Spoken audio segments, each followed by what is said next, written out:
The Protector Chapter 801. Even Clark and the rest of them were confused. Weren't they supposed to come and apologize? Why did they all look so ferocious, as if they were here to eat someone up? Clark had a conflicted look on his face as he hid all the way at the back. When he first stepped out, he had instantly recognized all of them.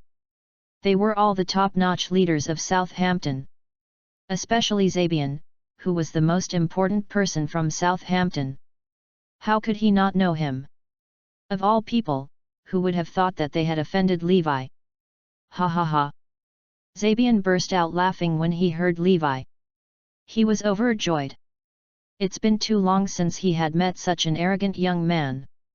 He had met arrogant young men before, but he killed all of them. He believed that Levi would be one of them as well.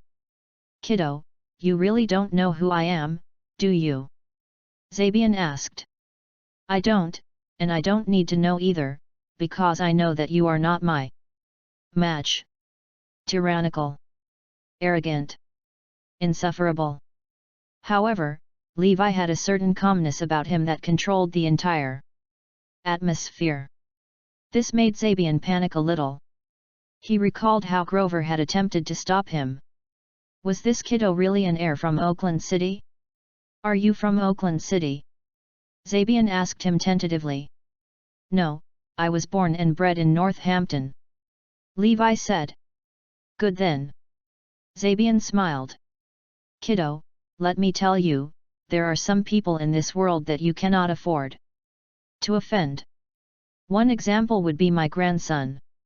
I, Zabian Goel, have said before that I will destroy the families of whoever that dares to even touch my grandson. It's been 24 years, and no one has dared to even touch my grandson. You are the very first one, and you chopped off his hand. Zabian spoke calmly as if he were just narrating a story. However, everyone caught the chills and began perspiring as they heard him speak. What do you think I should do with you? Suddenly, Zabian lowered his tone and growled at him. Kill me. Levi chuckled. Yes, and to slice you into thousands of pieces. None of your family members will live to see the day either. Every single one of you will be chopped up into pieces to feed the dogs. Zabian hated Levi to his very core. You like dogs, don't you? I'll chop off both your hands and have the wild dogs eat them bit by bit. I want you to watch it with your very own eyes. No one had ever seen such a frightening Zabian before. It has been 50 years, and only Levi has been able to push him to the edge like this. Excellent speech. However, you can't do anything to me. Levi was applauding him. Why? Let me tell you, I don't care who you are, I am definitely taking you down today. Zabian roared savagely. Haha, when it comes to who I am, you may not be able to afford to offend me. Levi suddenly laughed. He looked at Clark and the rest of the group as he smiled, or rather, you can't afford to offend any one of us here. The Protector Chapter 802. Oh? Then who are you? Zabian asked. Levi smiled. Guys, introduce yourselves. All of them stood up and began introducing themselves. Zayden Fairfield, Commander-in-Chief of the Haven War Zone. Weston Zink, Commander-in-Chief of the Chillshire War Zone. Stanley Hodge, Commander-in-Chief of the South Lake War Zone. Darren Maxon, Commander-in-Chief of the North Lake War Zone. Zayden Ziegler, Commander-in-Chief of the Westview War Zone. Percy Covington, Commander-in-Chief of the Northampton War Zone. Mike Pence, Commander-in-Chief of the South City War Zone. Zabian and his group were all dumbfounded when that group introduced themselves one by one. Every single one of them gaped as if they had just been struck by lightning. In fact, one might even be able to stuff eggs into their gaping mouths. At this juncture, Clark stood up as well and shouted, Clark Pond, Commander-in-Chief of the Southampton War Zone. Bang! When they saw Clark, Zabian and the other Southampton leaders were completely shocked beyond words. It was too shocking for them to see Clark Pond. They did not completely believe in the self-reported identities of the 7 people before him. However, every single one of them knew who Clark Pond was. He was the real deal, which meant that the others were real too. The commanders-in-chief from all 8 war zones were gathered here. What kind of background does he have? Zabian was so powerful, he was not afraid of the Southern Union nor the prominent families from Oakland City. However, no matter how strong he was, he could not help but bow to this group of people. Who is he then? 300 over eyes all fell on Levi, as they were all curious about who he really was. Go on, continue. Levi urged them. Azure Dragon, serving the western region as the King of War. Phoenix, serving the southern region as the King of War. White Tiger, serving the eastern region as the King of War. Black Tortoise, serving the north region as the King of War. Kirin, serving the central region as the King of War. The 5 Kings of War stood up together to introduce themselves. Shocking! Extremely shocking! Bang! Bang! Bang! Each of the prominent leaders from Southampton knelt down on the ground. One by one. Their knees had become so weak they could not support their bodies any longer. Frightening! It was absolutely horrifying. Not only were the 8 commanders-in-chief there, but even the 5 kings of war were also there. What else was left to do? No background? He was his own strongest background. Jaren stared at White Tiger and suddenly understood why he had lost. The White Tiger was the renowned unstoppable killer on the battlefield. It was just natural for him to be defeated. In total, there were more than 10 of them, and each of them was top army leader. What could they do now? Next, every single person looked at the same person in complete unison. Levi. The 5 kings of war were there, and the 8 commanders-in-chief were all there. Could he be the protector? Chapter 803. That thought alone made everyone go numb and their blood curdle, as a stream of chilly air raced through their bodies. In front of everyone, Zabian's face fell. Could he be? Could he be that legendary figure? The only 5-star god of war in the entire history of Erudaya. The god of war himself. That explained why he was so nonchalant about everything. No wonder he dared to touch the Prince gang. Turns out he was the god of war.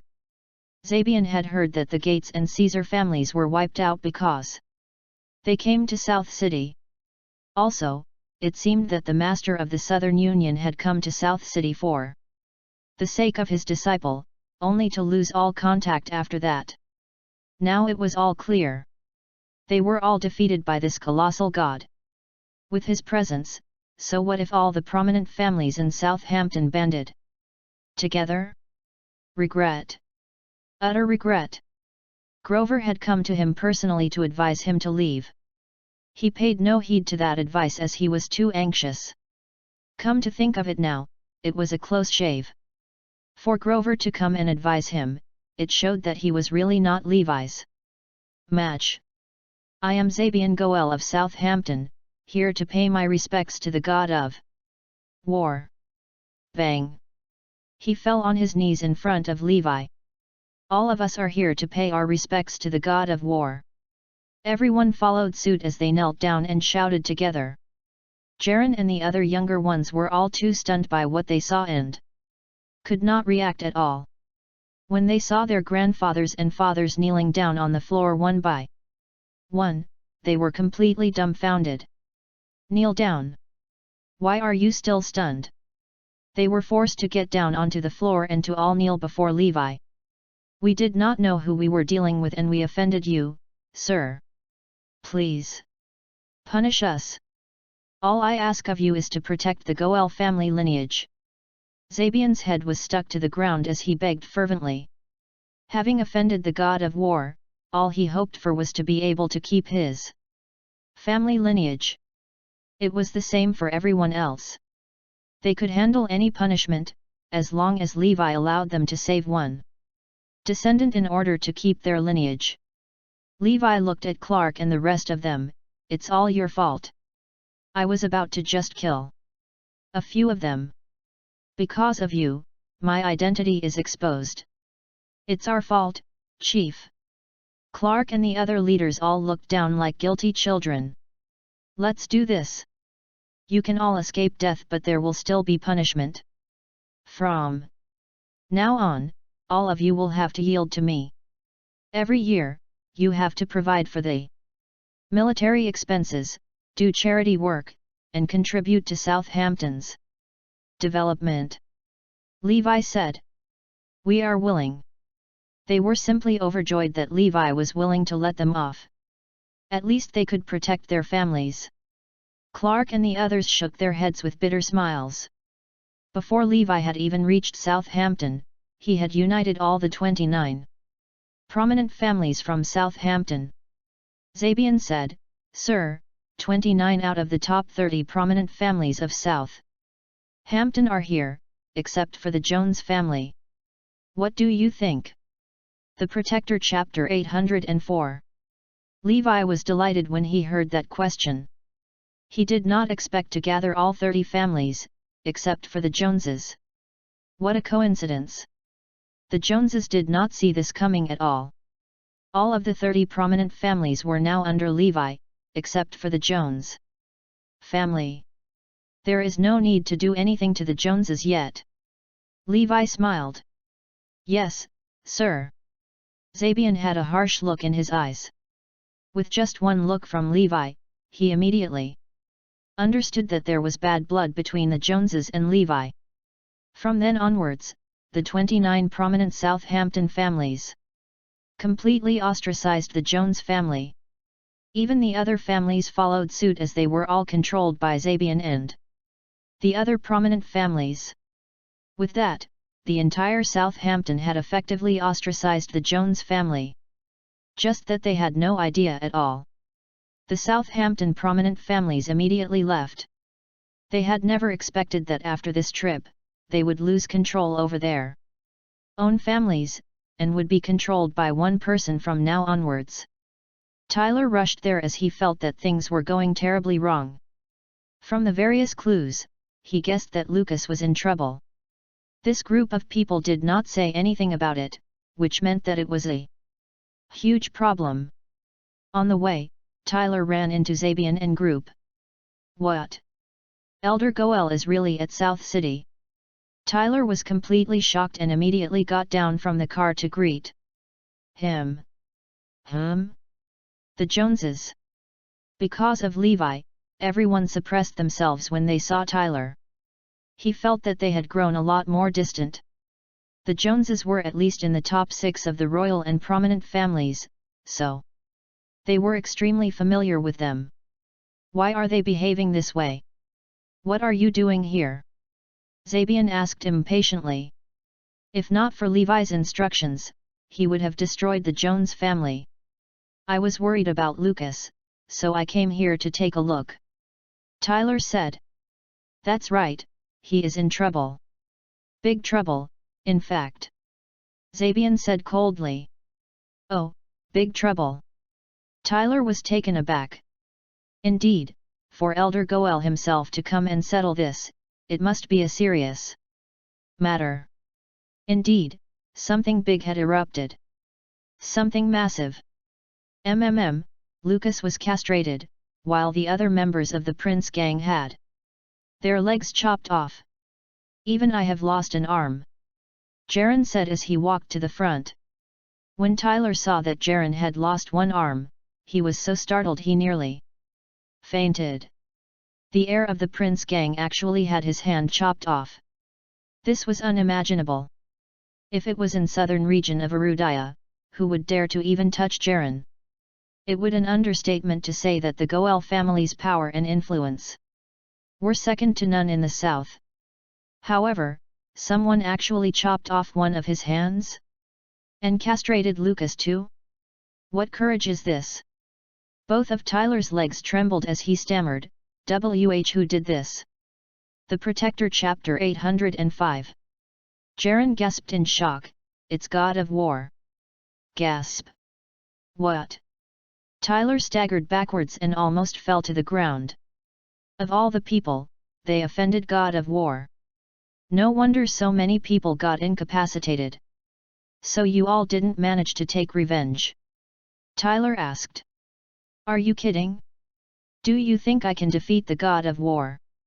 The Goel Patriarch took a step forward and gave him a killer stare. No, this is not what I meant. I'm just impressed by the fact that you managed to escape from God of War. Tyler immediately sucked up to him. Get lost! Zabian exclaimed. What has become of the Joneses? What a shame! Other family heads started laughing at Tyler. Hey! Tyler got more and more confused. What's going on? Why is everyone making fun of the Joneses? Tyler had no clue what was happening, but he could feel they were boycotting him. It was as if the Jones family had lost its footing among the Southampton's elite class. Everyone left since they did not bother to entertain Tyler anymore. After knowing the problem, Tyler returned to Southampton at once. At the Joneses' manor, Tyler exclaimed, "Grandpa, bad news." What happened? Michael and the rest cast him a curious glance. Tyler reported everything to his family members. Say that again? Lucas offended the God of War? All members of the Prince gang were crippled. Michael was stunned. Hold on. Isn't it Levi we were talking about? What has he got to do with the legend? Wales wondered. Tyler shot daggers at him. Are you stupid? God of War knows everything since he's in South City. He must have known Lucas' whereabouts the moment he stepped into the city. I guess you're right. The brother rubbed his head in embarrassment. But why would God of War deal with all these insignificant people? Is it even worth his time and effort? Michael asked in suspicion. Tyler let out a sigh. I've been thinking about this too, Grandpa. I suspect God of War has found out Levi's identity. The grandfather was dumbstruck. You mean God of War took care of Levi? Because he knows Levi is my grandson. Yes. I can't think of any other logical explanations. He must have learned that Levi is a member of the Joneses and went to his aid. Tyler was very sure about it. Levi should be ashamed of himself for dragging the God of War into this. Michael was infuriated. We nearly got Lucas to get rid of him, yet this happened. How can he be so fortunate? The Protector Chapter 806. Michael was exasperated. Instead of eliminating Levi, this incident brought him even closer to the Jones family. Why is it so hard to get rid of him? What should we do next? Grandpa, Levi will be the death of the Joneses. We have to kill him before he destroys the family. A fierce glint flashed through Wales' eyes. Michael nodded. He's a threat to us. We'll be in deep trouble if his identity is exposed. If that happens, we have no choice but to accept him into the family. The Joneses will then turn into a laughing stock. Wales sighed. Tyler gave it a thought and proposed, Grandpa, what if I get someone to wipe out his identity?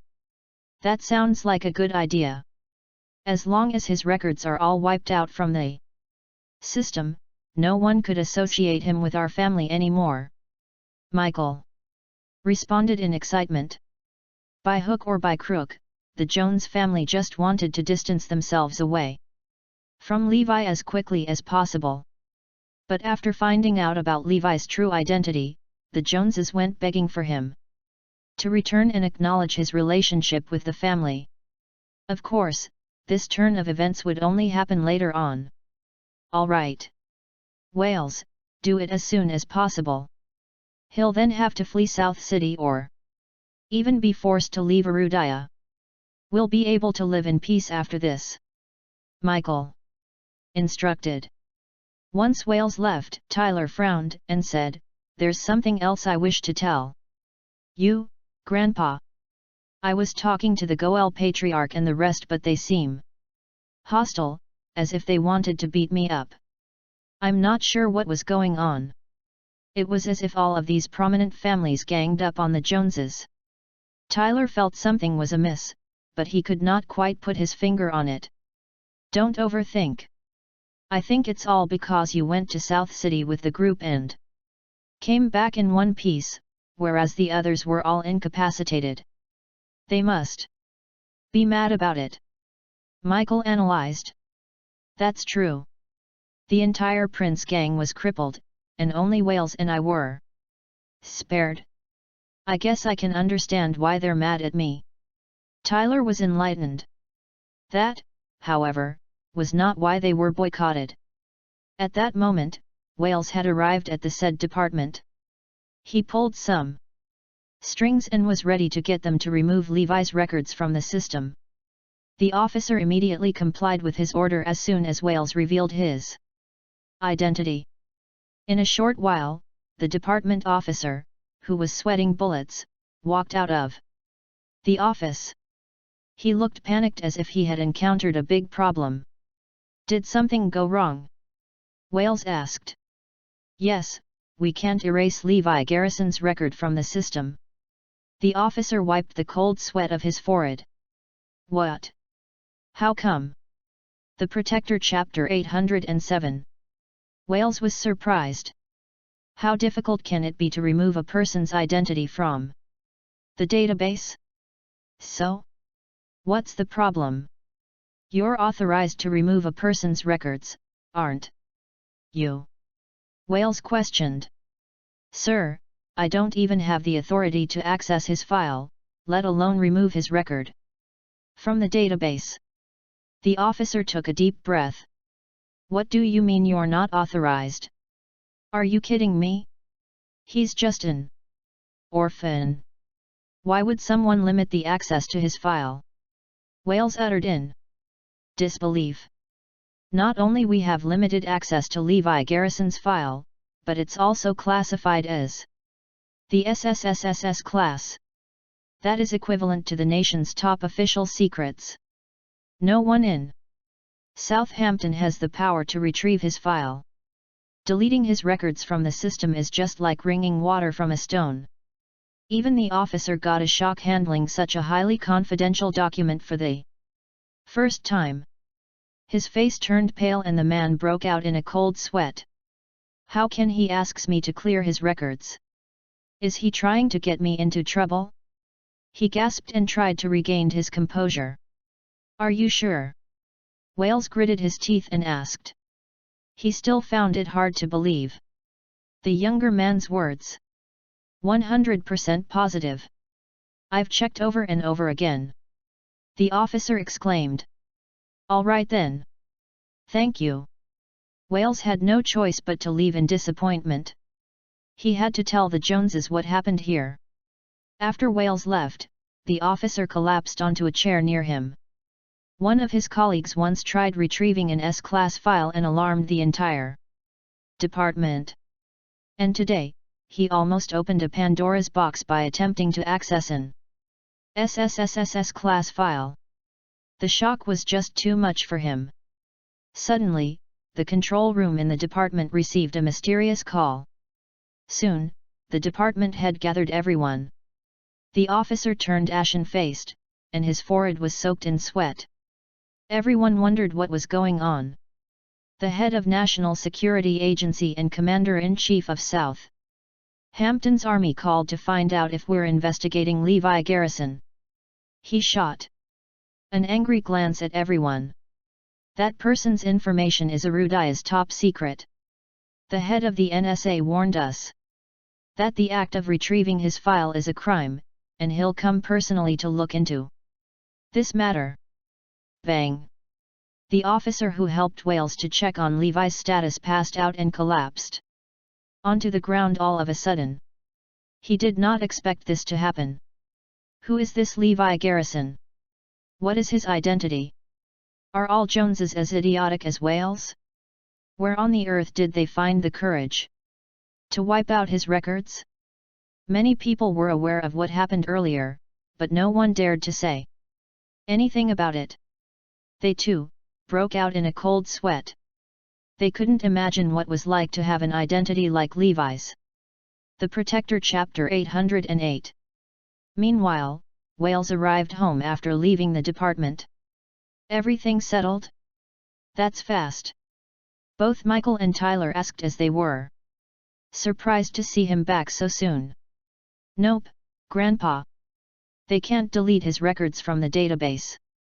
Wales had an unpleasant look on his face. How come? They can't even remove the records of someone as insignificant as Levi.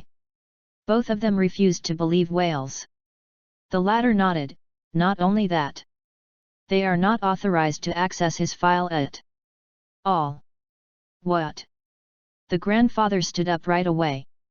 Tyler was also dumbfounded. Not authorized to access his file.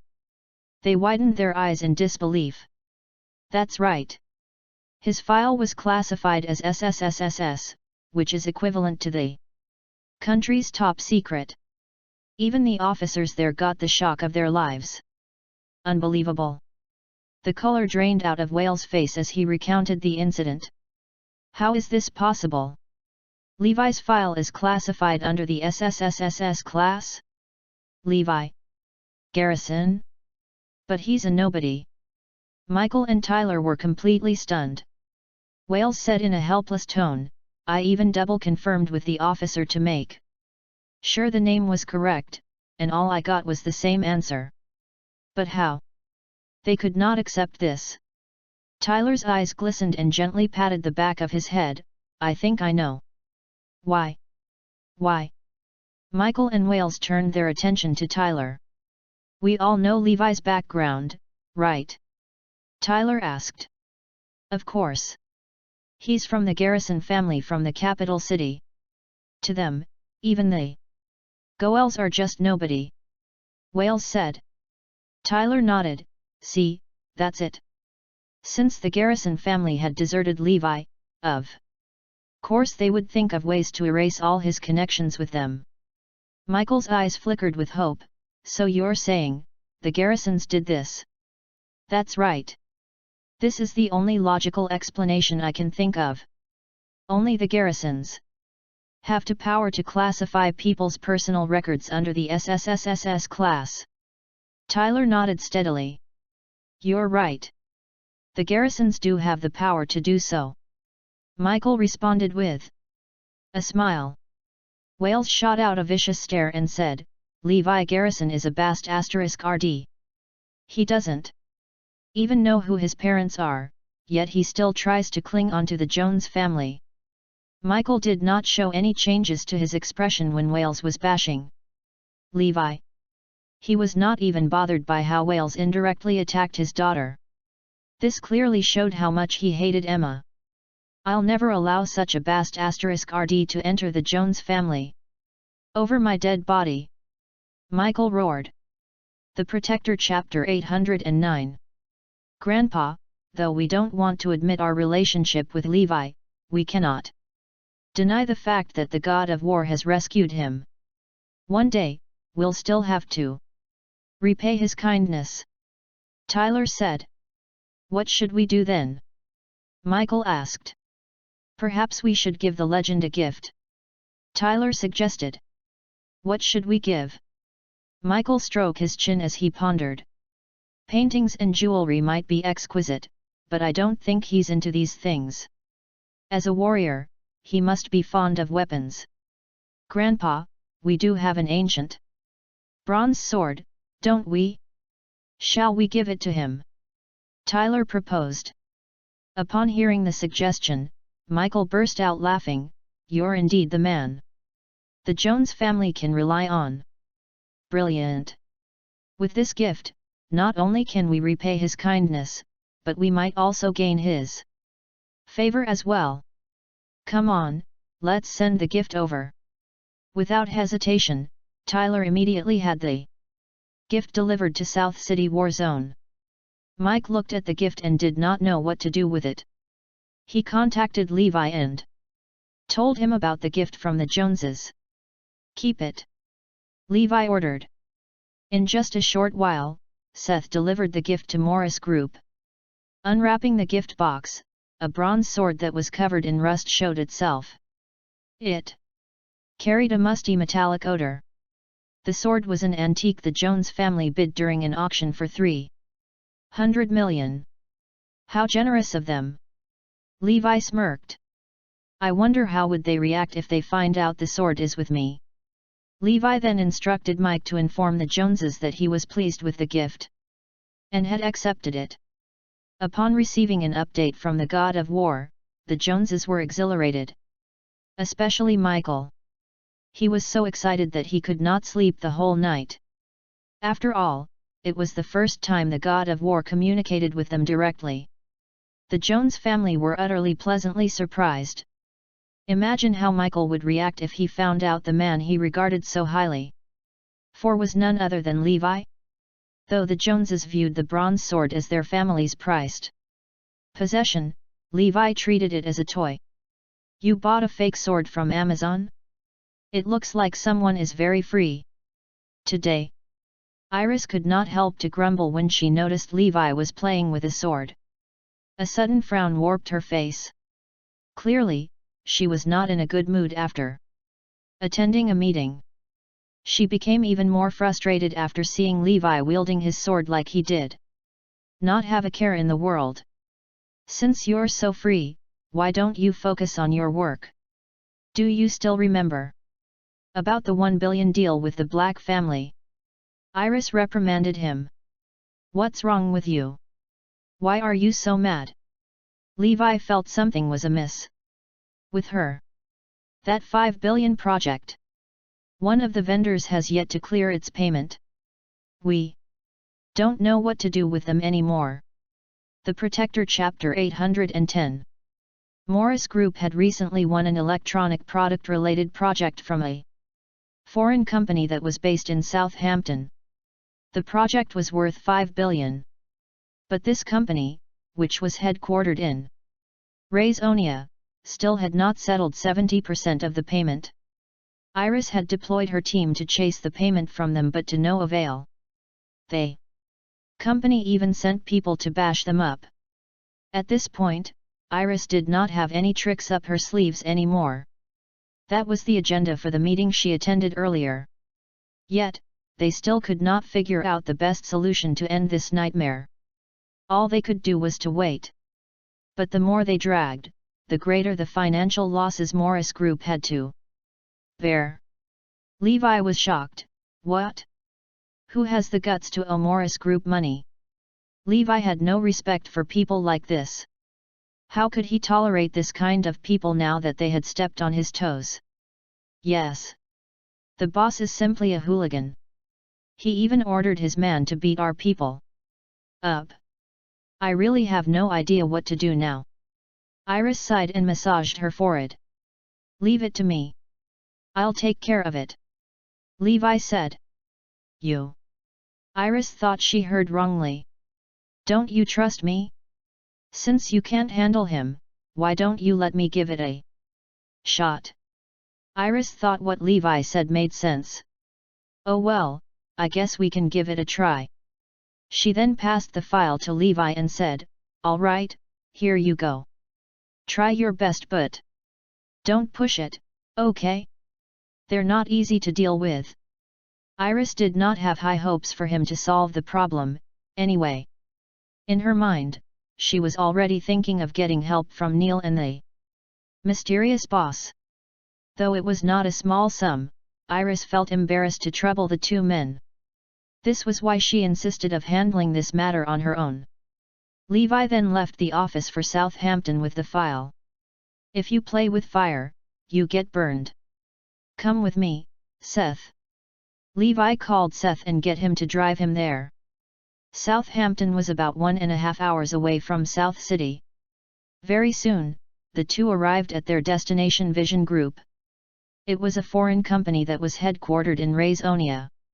Its owner, Kamita Ichiro, was a capable businessman and had close ties with many prominent families in Southampton. The fact that Vision Group was able to sustain its business in the highly competitive Southampton clearly showed they were a force to be reckoned with. Since Vision Group was already an influential business entity in Southampton, Morris Group, to them, was an insignificant business partner. They kept delaying the payment just because they had the leverage to do so. Levi and Seth were stopped from entering the company when they arrived at the front desk. "Who are you?" The security guards could not speak the language well. It was clear that they were Raisonians. "We're from Morris Group, and we hope your boss can settle the payment as soon as possible." Upon hearing what Levi said, everyone at the foyer burst out laughing. It was as if they were watching two clowns making a fool of themselves there. The Protector Chapter 811. "What's so funny?" Levi asked in a cold voice. "Morris Group still has the guts to send you here? Your boss sent 13 groups of men here, of which 8 ran away because they were so afraid of us, and another 4 fled after being beaten up. We even turned the last group of men into cripples.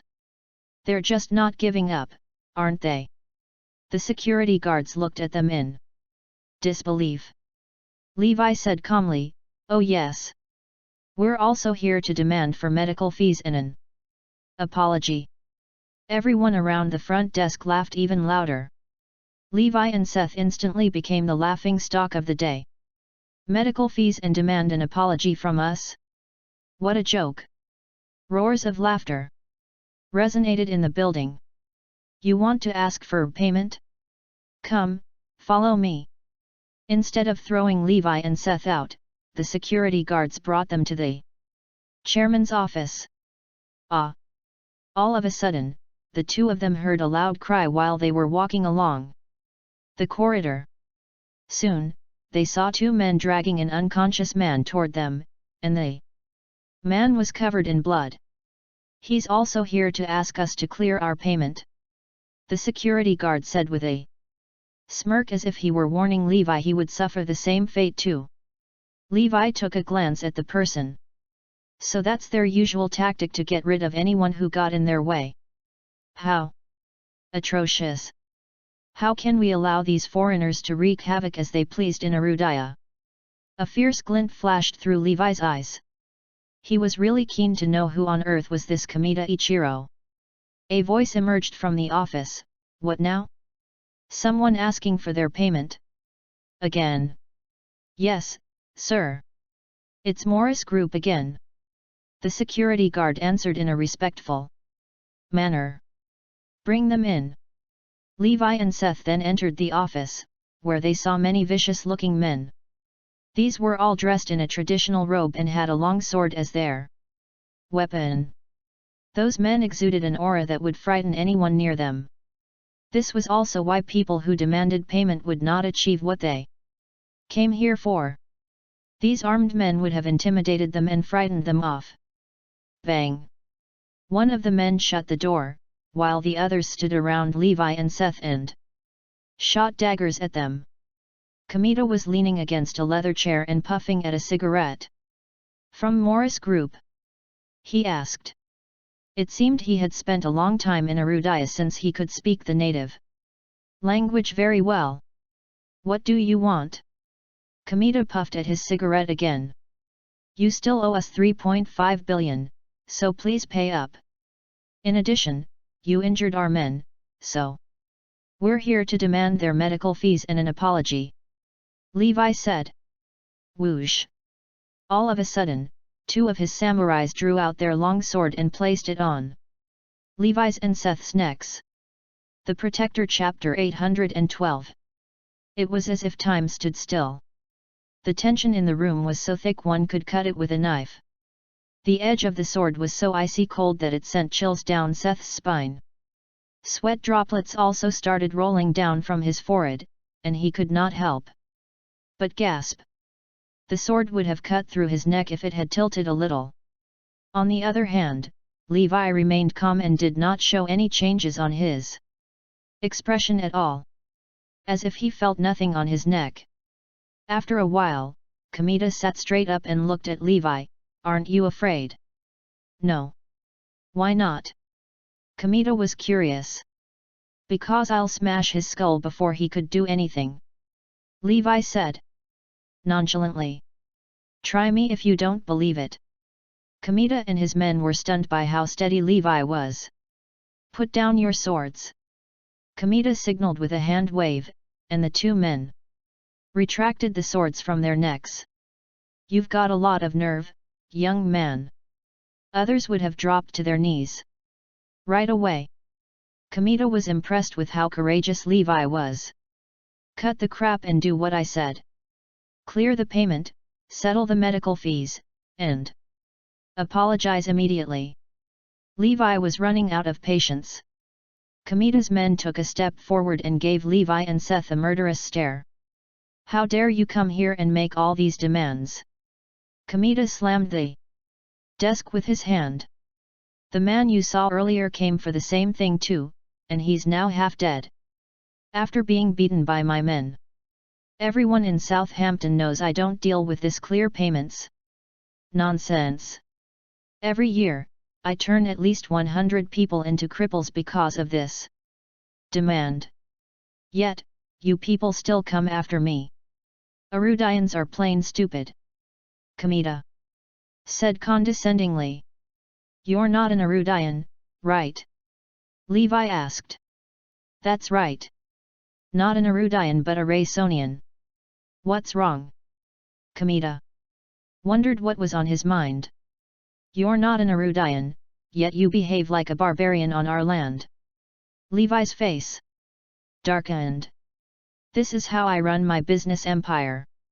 No one in Southampton would dare to challenge me. Everyone here knows that." Kamita exclaimed. "Does that mean your word is law in Southampton?" Levi sneered. "Of course. I control everything in Southampton. I am the law." Kamita took a sidelong glance at the two and said, "Bow before me and I'll consider letting you off. Otherwise, be prepared to lose your legs." Levi ignored him. He took out of his phone and made a call. "Zabian, I thought you're the most influential person in Southampton? How come someone from Raisonia claimed to be the master of this land?" The Protector Chapter 813.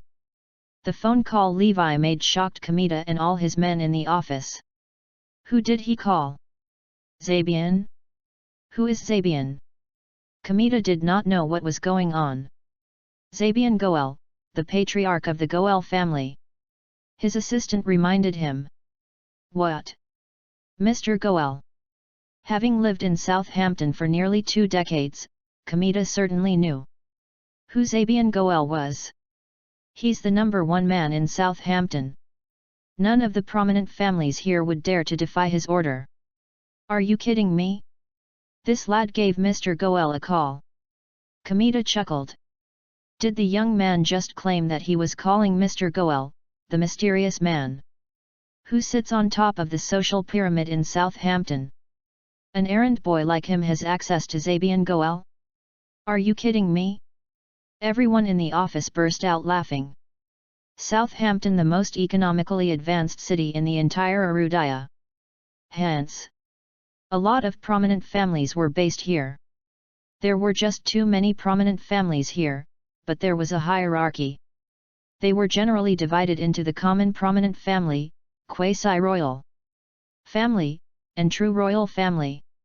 The Goel family occupied the top spot of the royal family. No ordinary folk, not even Kamita, was qualified to associate themselves with the Goel family. Kamita did not even have access to the quasi-royal families. At his level, he could at most reach out to a few common prominent families, and that was just about it. Yet, Levi did what he couldn't. How is it possible? Very well. Let's see if you can get Mr. Goel to come and back you up. Kamita puffed at a cigarette and could not wait for these clowns to make a fool of themselves. Over at the other end of the phone, Zabian broke out in a cold sweat after hearing Levi's voice. Are you in Southampton? Haven't I made myself clear? Levi smirked. The Raysonian you mentioned earlier is? Zabian asked. Kamita Ichiro from Vision Group. He owed my company 3.5 billion and refused to clear the payment. He even bashed my men up. This fellow also claimed to be the most influential person in Southampton. Are you going to allow this foreigner to dominate this area? You're from the royal family here, for goodness sake. Levi reprimanded aloofly. I'll come over right now. Who gave Kamita the permission to call the shots? In Southampton. A vortex of anger swirled inside Zabian. I'll give you 20 minutes. Come to Vision Group right now. Levi ended the call. Did you just instruct Mr. Goel to come here? What a joke. To Kamita, Levi was cooking up some bullshit to buy time. The businessman might believe Levi if he said he knew Mr. Goel. But looking at the way this young man spoke so arrogantly over the phone, who would buy his story now? No way. I've never seen someone as idiotic as him. Kamita's men had enough of his crap and were ready to strike. Kamita stopped them right away, and he smiled at Levi. Fine. Let's not talk about Mr. Goel. If you're capable of getting just one of the common prominent families to come to Vision Group, I'll bow to you and settled all your payments. The Protector Chapter 814. Did he say 20 minutes? Fine. I'll give him 20 minutes. Kamita let out a mirthless laugh. If no one appears after 20 minutes, I'll incapacitate him. 5 minutes later, they began to hear footsteps along the corridor. Kamita received a call from the front desk receptionist, who warned him that a group of men were heading toward his office. Bang! In a split of a second, a group of well-suited men swarmed in after kicking down his office door. Kamita immediately stood up from his chair after seeing this group of men. This was because he knew every single one of them. They were the heads of prominent families from all over Southampton. More and more people started flocking into his office, and Kamita started panicking. Soon, almost 40 heads of the prominent families gathered in his tiny office. In other words, all the patriarchs from the common prominent families in South Hampton had gathered here. Hello, Mr. Davies. Good to see you, Mr. Kernet. Hey, Mr. Hawker. Kamita instantly crouched over and greeted every single one of them. Humph. You're doomed. All the heads snorted dismissively. Kamita was so confused and did not know what was going on, but he still mustered up the courage to greet them one by one. Any one of them right there could easily crush him like a bug. For them to be recognized as a common prominent family, their net worth must at least hit 50 billion.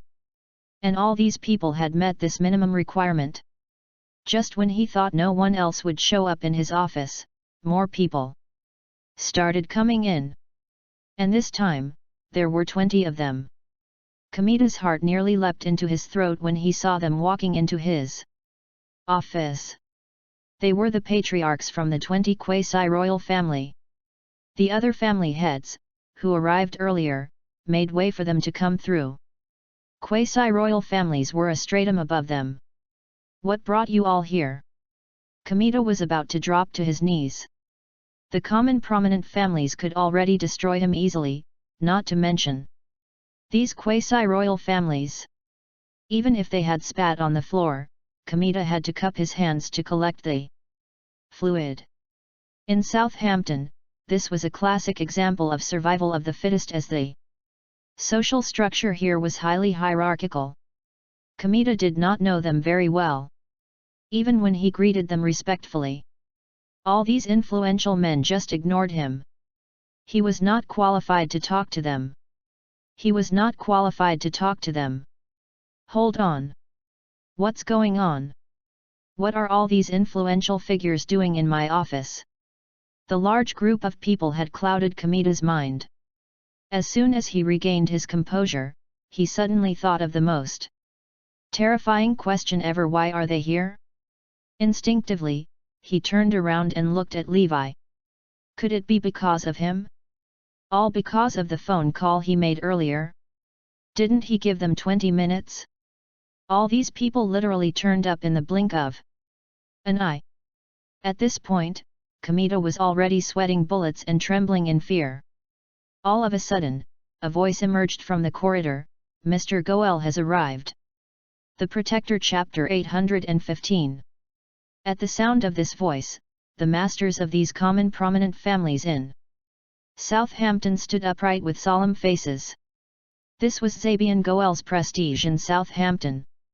When he gave an order, all the noble families must follow. Kamita Ichiro's heart leapt to his throat. With just one phone call, he had invited Southampton's top man, Mr. Goel, to make an appearance. What type of person was he? Kamita Ichiro's legs trembled and he couldn't stand still. The samurais behind him were even more frightened. This was no ordinary person. If they remembered correctly, when the dagger was pressed against his neck, his reaction had already shown how extraordinary he was. I've been rash. I've really been too rash.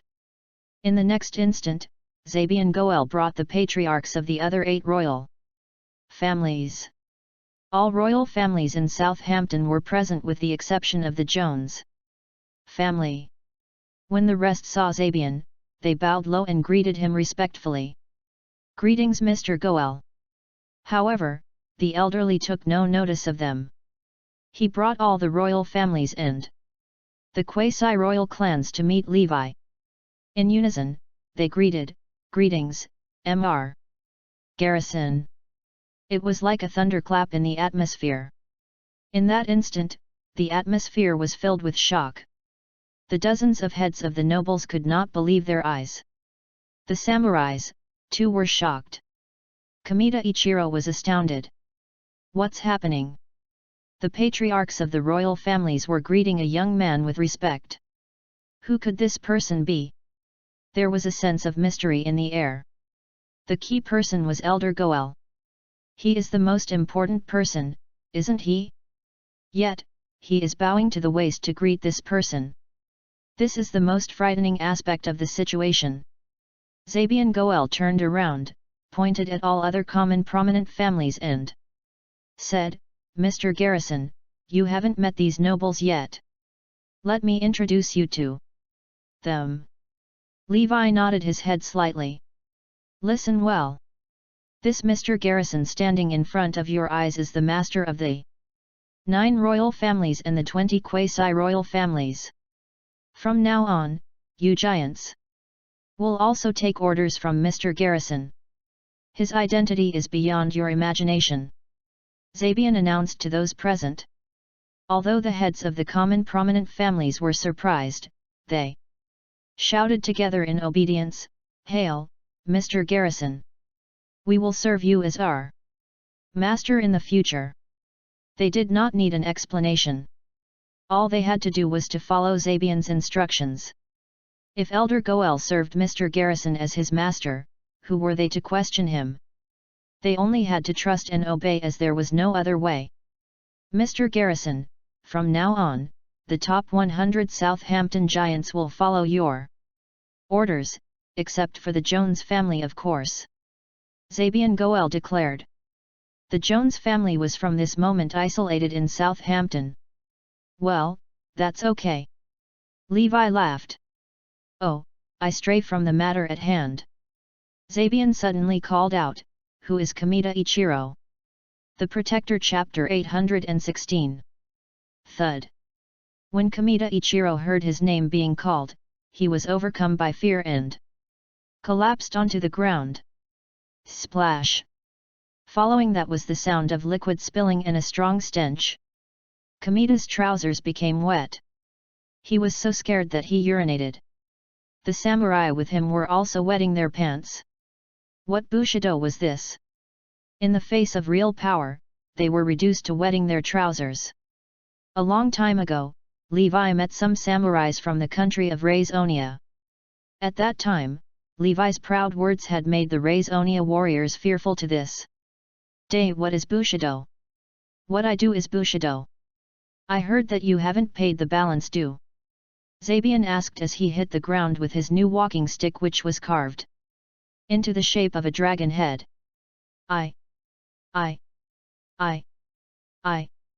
I'll pay now. Kamita was beside himself with fear. On the spot, he asked his assistants and finance guys to hand over a check worth 3.5 billion to Levi. I also heard you beat someone up so badly that hospitalization was necessary. Is that true? Zabian continued asking. I will pay for the medical bills and apologize. Bang! Bang! Bang! Kamita hit his head on the ground to show remorse. He then paid another 10 million for medical expenses. Goel, since I got what I want, I'm returning to South City now. Levi finally said. Phew! Kamita heaved a sigh of relief. Finally, it was over, and despite much fear, there was no harm done. Unfortunately, Levi's order was heard loud and clear in the next instant. I don't want to see him in Arudaya anymore. Boom! It was just a few words, but for Kamita it was a heavy sentence. He was being deported from Arudaya. Mr. Garrison, we understand. We, the people of Arudaya, have always been a great example, welcoming friends from all over the world to come and prosper together with us. But today, I will be the first to drive this kind of trash out of our country. I will also make a statement. I myself will investigate all the immigrants in South Hampton. Whoever commits any kind of violation that hurts our countrymen will be deported at once. Zabian declared his stance to Levi. The other patriarchs followed suit. Those who just wanted to make a fortune and abuse the citizens for a profit be warned. That's great, Goel. You're good. Levi praised the elderly. This word of affirmation made Zabian feel valued. In fact, he was quite overjoyed. Stay, I'll leave on my own. After Levi left, the patriarchs of the common prominent families started discussing. Elder Goel, who is this Mr. Garrison? The highest military merit of our nation. This was all that Zabian would reveal, but the crowd was thunderstruck. It was a simple phrase, but it was too shocking. That was the ultimate pursuit of every warriors. It represented the top military commander at the moment. This was none other than the god of war. It was a shocking moment. Raj. Kamita finally reacted and blood spewed out of his mouth. Levi, who was about to get into his car, suddenly caught sight of a familiar figure. Wales. The Protector, Chapter 817. Hey? What are you doing here? Wales immediately blocked Levi's way and asked curiously. Why is that your business? Levi sneered. You aren't thinking of coming back to the Jones family, are you? Making all your way here to Southampton? Wales suddenly shouted. From his point of view, Levi's only purpose for being in Southampton was to be recognized by the Joneses so that he could be admitted back into the family. Let me tell you this. The Joneses will never recognize your identity. Stop dreaming. Furiously, Wales made his point. Ridiculous. With that, Levi got into his car and left. Immediately, Wales went back to Edberg Manor and reported everything to Michael. What? He has returned to Southampton? It's obvious that he wants to return to our family, isn't it? What should we do? The grandfather panicked. I have no idea what he's doing here. Anyhow, he came out of Vision Group. Wales voiced his puzzlement. I should be able to find out after asking around. Tyler reached out to his contacts to investigate the reason for Levi's presence in the Vision Group. He came to Vision Group to collect a debt of $3.5 billion and managed to do so. The news came quickly. How could that be possible? Why did Kamita Ichiro give him $3.5 billion so easily? Michael was all suspicious. It is said that Kamita Ichiro was pressured by the royal families. He has now left the country. Tyler reported. Levi is really smart. He actually does things in the name of Jones family. I guess that royal families refer to us. Wales suddenly said aloud. Unfortunately, they had misunderstood. The royal families included all but the Joneses. Michael clenched his fists in anger. Isn't that so? As soon as Levi revealed his identity as the grandson of Jones family, Kamita is bound to fear him. Tyler punched the wall in anger. It seems that we have underestimated Levi. He is now using our family name for his own purposes. What would he do in future? The Joneses were all determined that Levi had used their family name to procure the balance of the debt. It was just a small matter, so naturally they wouldn't go deep into it. We have to do something about this. Let's inform the Morris Group. Following that, Tyler contacted Iris and told her their so-called conclusion. Iris was surprised as she did not know about Levi's relationship with the Jones family. Quickly, she told Zoe this version of the story. Bingo! Zoe was stunned and then her face was full of certainty. This had proven her theory. All the while, that was what Levi had been doing to achieve his successes. This time, it was no exception. No wonder Levi volunteered to go collect the balance of the debt. Iris arrived at this conclusion. Right at this moment, Levi returned. Iris, I've collected the balance. The Protector Chapter 818. When Levi handed the check to Iris, the two ladies were indifferent and their faces showed no reaction. Levi was puzzled. He had brought in the final payment of $3.5 billion. That solved Iris' huge problem. How could she not show some reaction? This is not normal. Zoe might not know what was happening and so her indifference was acceptable. What's with Iris? I've brought back the balance. Levi reminded her again. Oh, I see. Iris' face was still expressionless. Levi was puzzled as he said, something doesn't seem right with you. Oh, all right.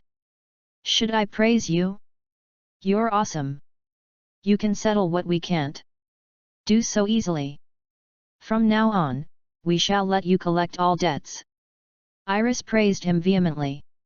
However, Levi still even more weird. It's okay. That was nothing. Levi said nonchalantly. In any case, he did not take it to heart. He had no way of knowing that Iris had received a call from the Joneses, nor that she and Zoe thought he was flaunting his connection with the Jones family. Iris would be more pleased to see Levi solving this problem on his own without depending on the Joneses. Like Zoe, she hoped that Levi would make it on his own. Hence, she was displeased. And so, even though the check had been procured, she showed no expression on her face. Iris, Levi really hates the Jones family. But because of me, he has asked for their help multiple times. I'm really touched. Zoe said. Iris bit her lips, saying, nevertheless, I'm worried that he will deteriorate. Do you mean that the convenience brought by being a grandson of the Jones family will make him less and less progressive? And that it may lead to terrible results in the end? Zoe reacted to Iris' words. Exactly. This status will destroy him. Iris' gaze was full of worry. Furthermore, the $1 billion the Black family asked him to earn will definitely be derived from the Jones family. Forget about it. It's going to be the Morris Group biannual celebration soon. I have to prepare for the event. Levi did not know about all that was going on between Iris and Zoe. He returned to his place and started playing with his ancient bronze sword. At this moment, a call came from the Jones family. "Yo, Levi! How smart you are!" Whale's voice was heard speaking in a weird manner. "If you have something to say, just spit it out." Levi replied impatiently. "You should know what you have done, shouldn't you?" Wales sneered. "What have I done?" Levi was puzzled. "You know best why you came to Southampton. It's about the debt from Vision Group, isn't it? And why are you stooping so low? You used our family name to get the money, didn't you? Yet there you were saying that you do not admit to being related to the Jones family." The Protector Chapter 819. Levi did not bother to explain himself to Wales. He simply hung up the phone. But that made him understand why Zoe and Iris acted so cold toward him. It was obvious that the Jones family told them the same thing. That was the reason for the two girls' strange reaction. So be it. Levi felt it was unnecessary to explain for himself. As the god of war, it was below his dignity to bother about a nest of ants. However, if the Jones family kept on provoking him, he would have to take action against them. If they were to cross the line, he would let them know what cruelty he was capable of. At this moment, Kieran called and asked, "Sir, it will be the biannual celebration of Morris Group soon. All the top executives would like to meet you, especially Iris." Levi laughed. "Now that the Morris Group is stabilizing, it is high time for me to reveal myself." Levi seemed to spend most of his time drinking tea and sleeping. But his decisions and directions were what shaped the growth of Morris Group. It could be said that his hands was what pushed Morris Group forwards. "Fine, I shall inform the management and staff." Kieran smiled and said. Soon, everyone in Morris Group began to cheer. Except for those pioneers, the others had never seen the boss at all. Hence, everyone was very excited to hear that the mysterious boss would make an appearance. After all, the boss had given them a lot of expectations. Oh yeah! Iris was the most eager one to meet the boss. The moment she received Neil's notification, she cheered and danced. She could finally meet the legendary boss. The man was literally her idol. Since the day she came back from abroad, no man could win her heart. Levi was the man she had most contact with. Not that she was not disinterested in romance, but she wanted a man she found desirable. The mysterious boss had left a deep impression within her heart. Iris vowed, if the boss were single, she would do everything in her power to pursue him, regardless of how he looked. What she valued was his talent. The progress of Morris Group up to now was due to this boss. Hard work behind the scenes. She was just the implementer. Iris danced and skipped right up to Zoe's office. "Zoe, I have good news for you. The boss of Morris Group will make an appearance at our biannual celebration. You will come, won't you?" Iris invited her. "That would not be appropriate, would it? We are just business partner." Actually, Zoe was also curious about what the boss of Morris Group would look like. "What's so inappropriate? Don't forget that I'm the vice president." The Protector Chapter 820. Furthermore, don't you want to see this mysterious boss of Morris Group? Besides, Levi will be attending for sure. I heard that he and my boss are friends. This celebration wouldn't do without him." Zoe nodded her head. "In that case, okay, I shall attend." Following that, the whole company was busy preparing for the biannual celebration. Finally, they decided that the celebration would be held on an island. The staff would also be holidaying as well. When Iris bumped into Levi, she laughed, saying, "Levi, you are attending our biannual celebration, right?" Levi smiled, "Of course. Without my presence, this celebration would be totally meaningless." Levi was the most important guest. Everyone wanted to meet him. So, it could be said that this biannual celebration was held in his honor. If he did not attend, the celebration would be in vain. "Boast all you can. The celebration will go on with or without you," Iris replied, glaring at him. She thought the man was just talking nonsense. "As for me, I want to see how my dream lover looks like. Just imagine that. Oh! I'm so excited." Levi frowned as he asked, "What? Your dream lover? When did I become the man of her dreams?" "Absolutely. The mysterious boss has always been my dream lover. The day we meet, I shall look my best, even more attractive than Zoe." Iris cried excitedly, like a teenager in love. Levi was speechless. The man glared at her and replied, "At your best? As if he hasn't seen you before." Puzzled, Iris replied, "What did you say?" "The boss has seen me before. Absolutely. There isn't one staff member that he hasn't met, including Zima the cleaner and Louis the chef." Levi replied. Iris' countenance changed. Finally, she realized what the matter was about. They did not know who the boss was, but that did not mean that he had not met them. "Oh, that's not the same. This is our first official meeting. I must look beautiful. Possibly, it's the start of a romance." Iris was fantasizing about the first meeting and her expression was full of sweet dreams. Poof! Levi was repulsed. "Iris is secretly in love with me? She's my wife's good friend. You look fine just the way you are. There's no need to make up or dress up," Levi told her. "Don't worry. I'm not doing it for you." Iris gave Levi a prideful glare. Then she turned around and left. The remaining days were spent getting ready for the biannual celebration. The news spread quickly to South City, Northampton, and then the whole of Quebec.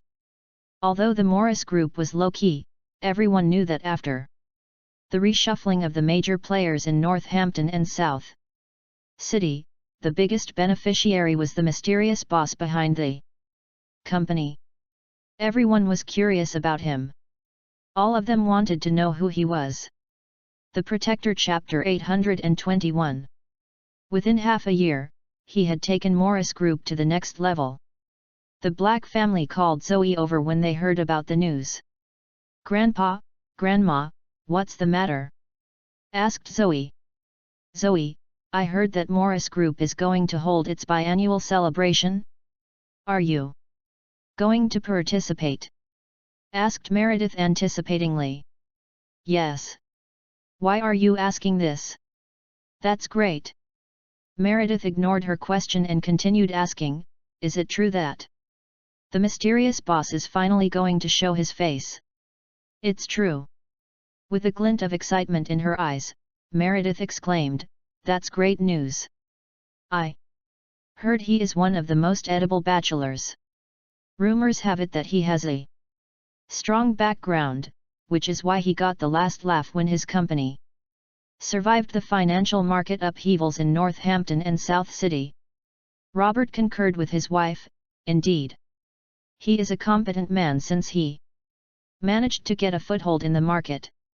Meredith coaxed, "Zoe, you should seize this opportunity to get in touch with him. This time we won't interfere, and you can do as you please." "Grandma! What are you talking about?" Zoe was displeased as she regarded Meredith with incredulity. "I already have Levi. How could you ask me to set my Cap at another man. Meredith feigned an angry look on her face. You're still single. What's wrong with interacting with other men? It's not against the law, is it? Zoe gave a resigned smile. Grandma, do you really think that the boss of Morris Group would take a fancy on me? It might be impossible for other people to take his fancy, but you're different. He is always there to help you when you face any difficulty. Don't you wonder why he treats you differently? Zoe's heart skipped a beat at Meredith's words as they reminded her of her suspicions. No one in the world was obliged to lend a helping hand to another person.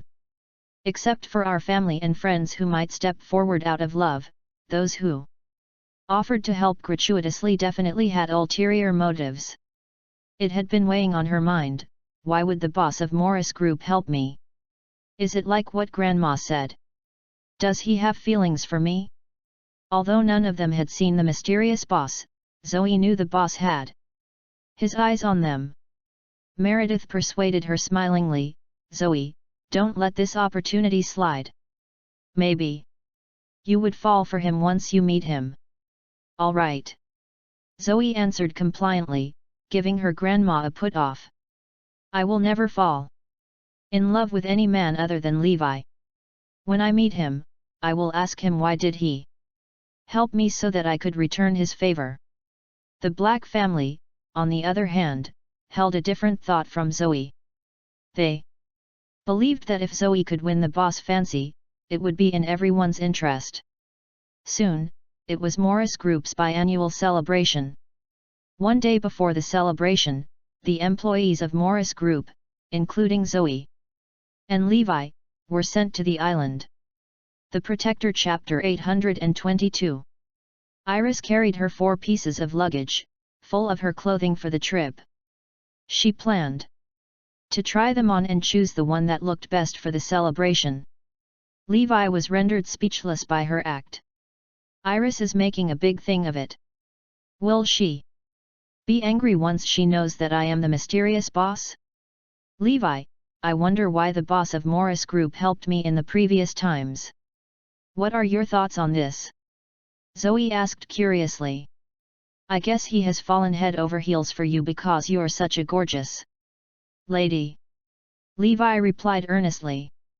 Zoe gave him a playful punch and mumbled to herself, there ain't no such thing as a free lunch, I believe there must be a reason behind his action.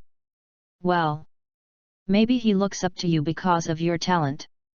You have made some achievements and contributed to the company, haven't you? Levi caressed her hair, trying to put her mind at ease. That's it. Relax. Iris chimed in as their conversation caught her attention. I also think that the boss is acting weird. Zoe is not an employee of Morris Group, but why is he treating her so nicely? Then, she eyed Levi warily and asked suspiciously, don't tell me that you're the mysterious boss. Levi openly admitted, yeah, it's me. That's why you don't need to dress up. Ha ha ha. Iris was amused. Zoe gave a wry smile. How nice it would be if Levi is the boss of Morris Group. That carries a lot more weight than the identity as the grandson of the Jones family. But sadly, it was irrefutable evidence that he had exploited the Jones family when he collected the debt from Vision Group. After a few hours' drive, they finally arrived at the resort located a few hundred kilometers away from South City. This place was a well-known tourism spot, famous for its beautiful scenery. The hospitable workers welcomed them upon their arrival. Before the room allocation, the workers repeatedly reminded them to not wander off the island as the residents here were all hard-hitting two-fisted people. If there happened to be a conflict between them and the villagers, they would find themselves in serious trouble since the latter could easily call out hundreds of men. Meanwhile, at the Jones residence, Tyler was reassuring his grandpa. Grandpa, don't worry. I have it all planned out. This time, I managed to get help from the local tyrant. Levi Garrison will be dead on the remote island, and no one will ever find out about it. Michael was pleased. Perfect. It turned out that the Joneses knew that Levi was going to attend Morris Group's biannual celebration, so they planned an assassination to get rid of him. In the resort, everyone was engaged in the preparation work for the celebration. Except for the lazy bum Levi, who was wandering around aimlessly. Iris was scornful of his behavior. Humph! He acts as if he is the boss. Kieran arrived soon after. Iris and the others welcomed him with open arms and allocated the best room to him. After dinner, Levi left his room and headed toward Kieran's room. Right at that juncture, Iris and Zoe, who were taking a stroll, caught glimpse of his figure in the corridor. Zoe asked curiously, "Where is he going? That isn't the way to his room, is it? Let's follow him, and we'll find out." Iris grabbed Zoe by the wrist as they followed Levi down the corridor. The Protector Chapter 823.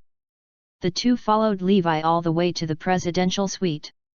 Iris was surprised when she saw him standing in front of the presidential suite. "This is Neil Atkinson's room. Is he looking for Mr. Atkinson?" Zoe too was curious. "Do they know each other?" Iris shook her head. "No, they don't. Mr. Atkinson has come to the company several times, but I have never seen them talking to each other." "Then why is he looking for Mr. Atkinson?" asked Zoe. "I'll tell you why. But could you promise that you won't be angry with me?" "Sure. Go ahead." Iris planned her speech before saying, "I think Levi is here to ingratiate himself with Mr. Atkinson." "Is that so?" Zoe was slightly dejected. "I know Levi pretty well. He is not a fawner." Iris shook her head at Zoe's naivety. "Zoe, Levi is not the guy you used to know anymore. He has been using his identity as the Jones grandchild to achieve his successes, so it is no surprise that he would fawn over Neil." At this moment, the room door was opened. Kieran noticed that Iris and Zoe were hiding in the dark, spying on them, so he covertly gestured to Levi to leave before slamming the door shut. The ladies saw Levi shook his head helplessly as he left. They thought Neil had given Levi the cold shoulder. "Look, he is slighted by Neil." Iris flashed a smug smile, thinking she had successfully gauged Levi's mind and his conduct. Zoe sighed in resignation as the truth was plain as day, so she could do nothing but to accept it. Levi was once a man with unyielding character. He had always abhorred snobs who were easily swayed. He would never try to pull strings, bootlick, or use underhand tactics to achieve his goals. However, it seemed like Levi had changed. He was no longer his old self. Levi has yielded to reality. Zoe sighed at the thought of it. It seems like time and life experiences could really cut a person down to size and dampen his pride. In the past, Levi used to be a man full of pride and confidence. But now, his arrogance is long gone with the wind. He is no different from any other ordinary man being weighed down by the burden and hardship of life. "But fortunately, we love each other to the moon and back." They met Levi on the ground floor. "Where have you been just now?" asked Iris. Levi gave her a put-off, "Just walking around." "Why are you asking?" It ascertained their suspicions that Levi was sucking up to Neil when he evaded her question. "Nothing." Iris decided not to pursue the matter further. Just then, one of the employees of Morris Group came running and yelling as soon as he saw Iris, "Ms. Annabelle, something terrible has happened. We're in big trouble." The Protector Chapter 824.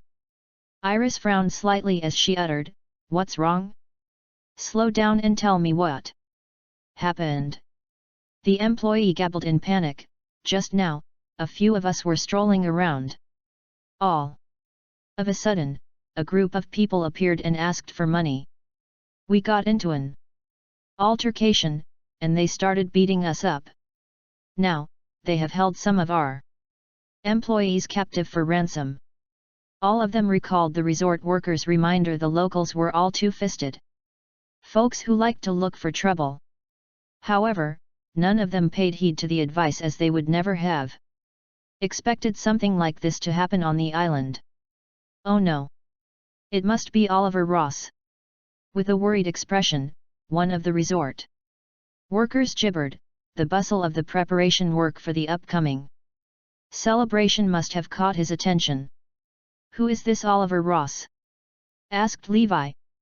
The worker explained, he's the local tyrant of the underworld, the lake, and dozens of the surrounding islands were all his territories.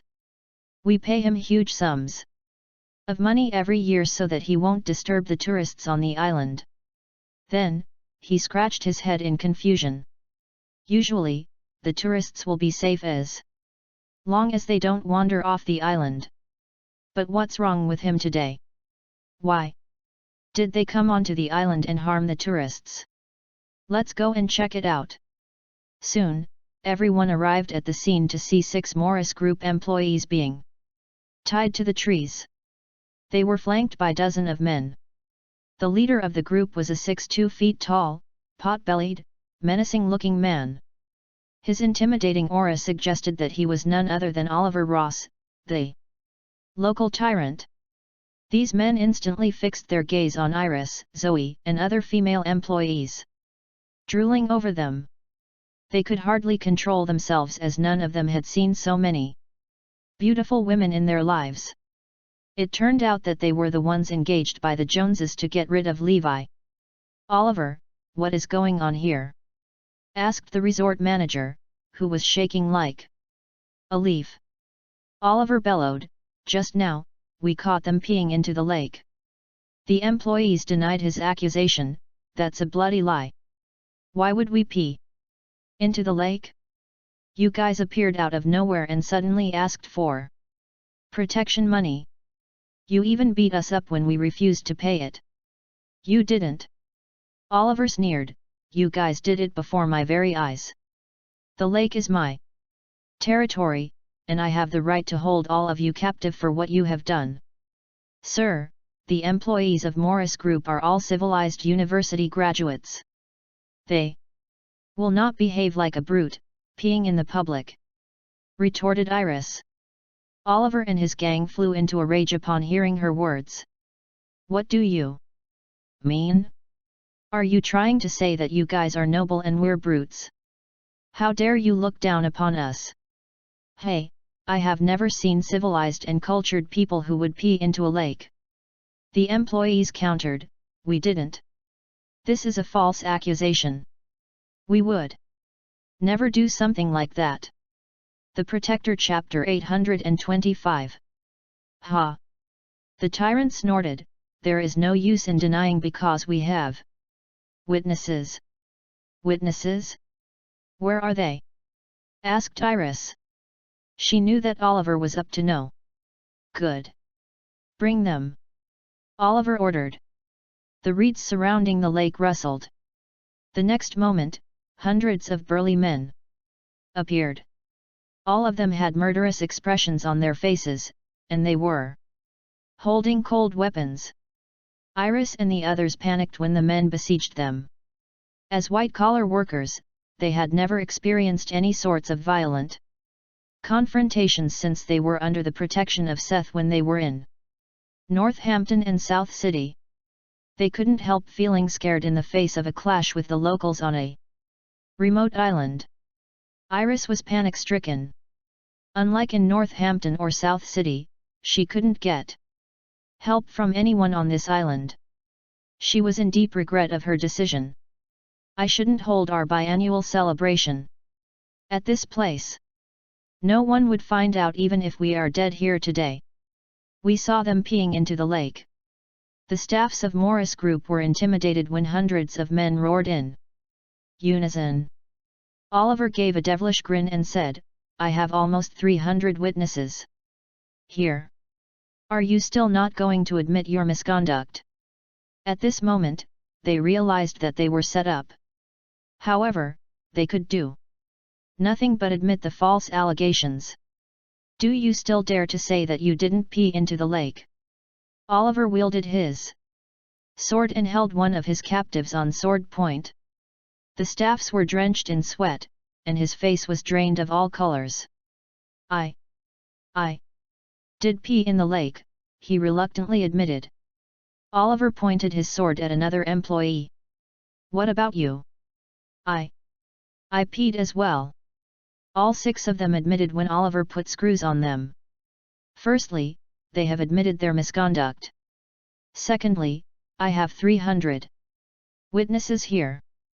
Oliver stared at Iris and the others as he continued, so now, what have you got to say? Fine. I give up. Iris sneered, just tell me what you want so that you'll release my employees.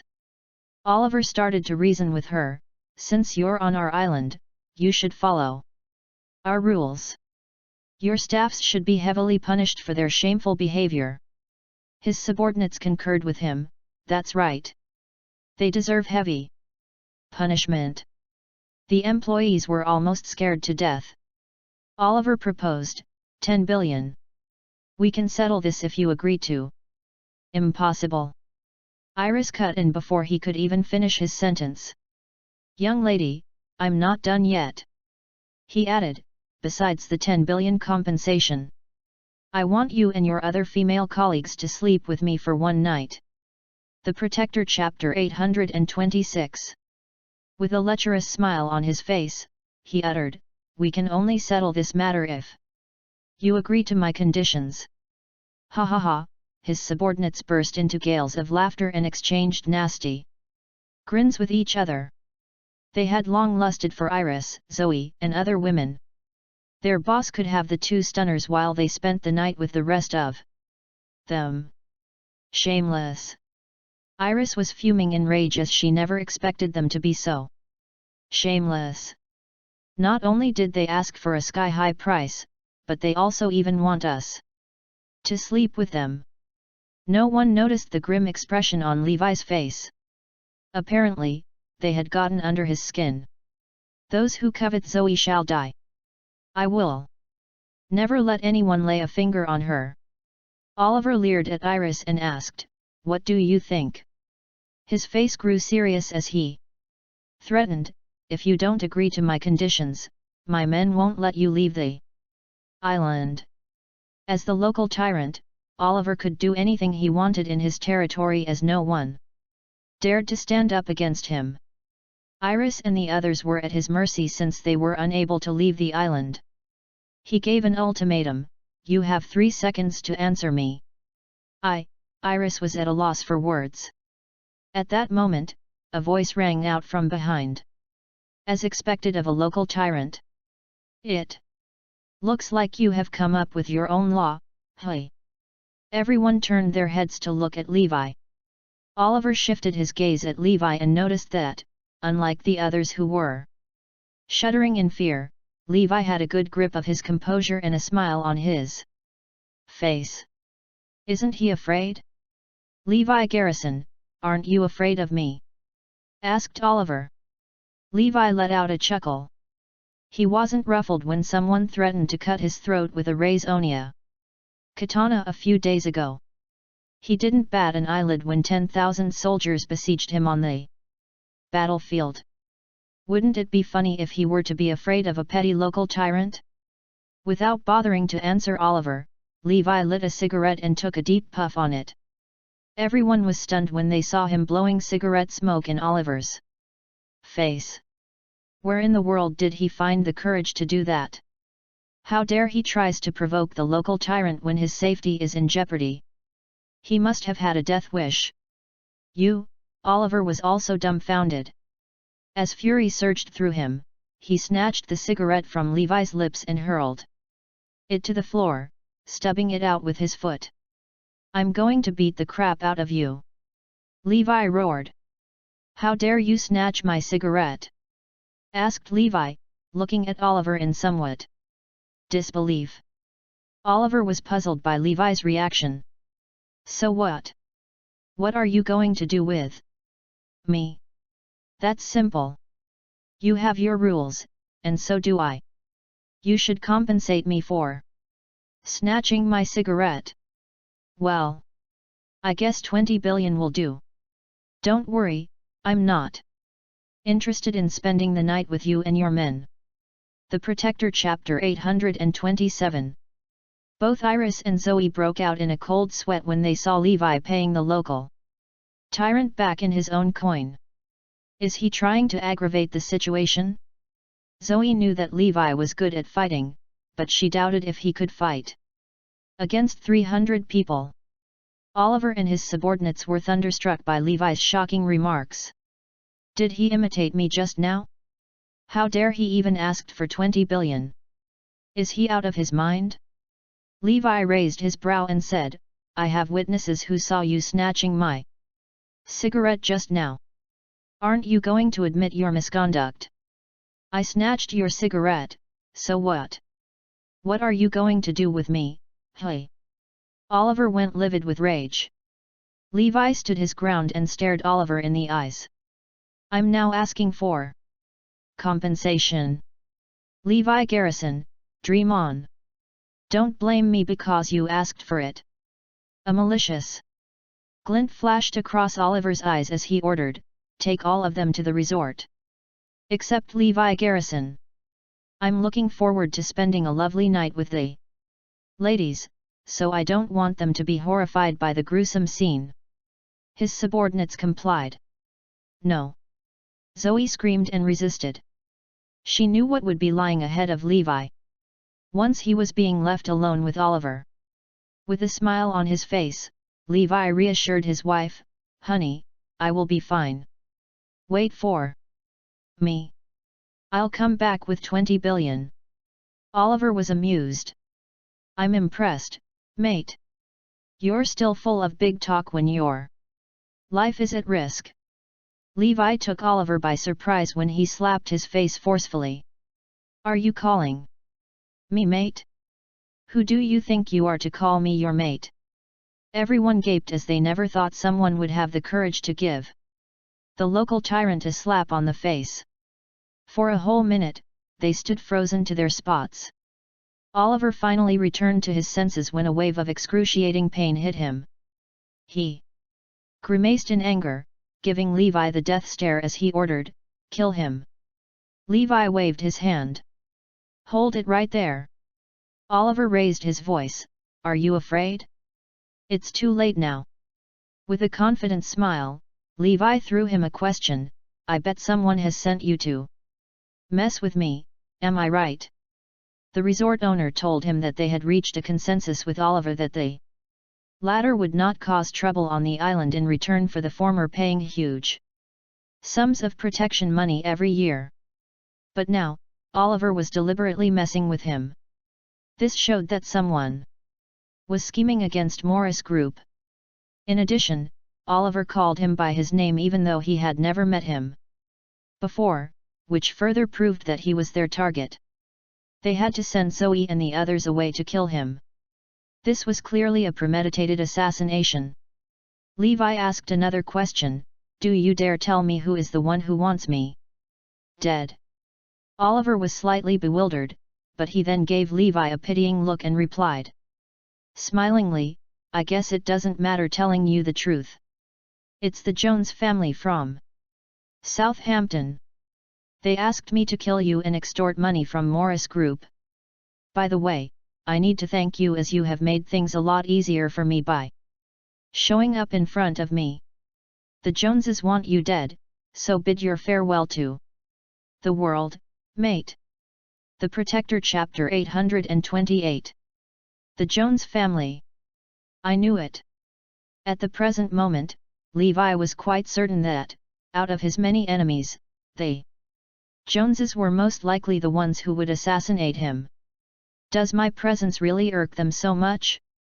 Levi understood that in the eyes of a prominent family like the Joneses, each person was classified into a social hierarchy and given labels. To these people, he was right at the bottom of the pyramid, belonging to the lowest class. As long as he was alive, the Jones family would constantly worry that others would find out his relationship to the family and bring disgrace to them. The best solution was to get rid of him once and for all. Kill him, Oliver ordered. The 300 strong men under him, who were all armed with swords, charged toward Levi at once. From their imposing manners, it looked like they were determined to hack Levi into pieces. Whoosh! A signal flare was ignited, giving off huge plumes of smoke in the air. Everyone, including Oliver, was shocked by the sudden loud explosive noise and stopped in their tracks while looking at the skies. Vroom! Vroom! Vroom! Just 1 second later, the noise became even louder and more intense. Hundreds of drones, which were traveling at fast speeds, appeared in the air. Whoosh! Whoosh! Whoosh! Suddenly, flames were seen spurting out from the drones in all directions. A web of fire was formed in midair and came crashing down toward the ground. Thug! Thug! Thug! Oliver's subordinates were shot at their wrists and blood jetted out from their wounds. Clang! Clang! Sounds of metal hitting the ground could be heard continuously as the men dropped their weapons. Ouch! Ah!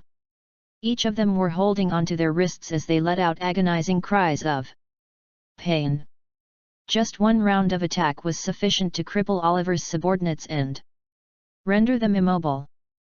That was the power of drones.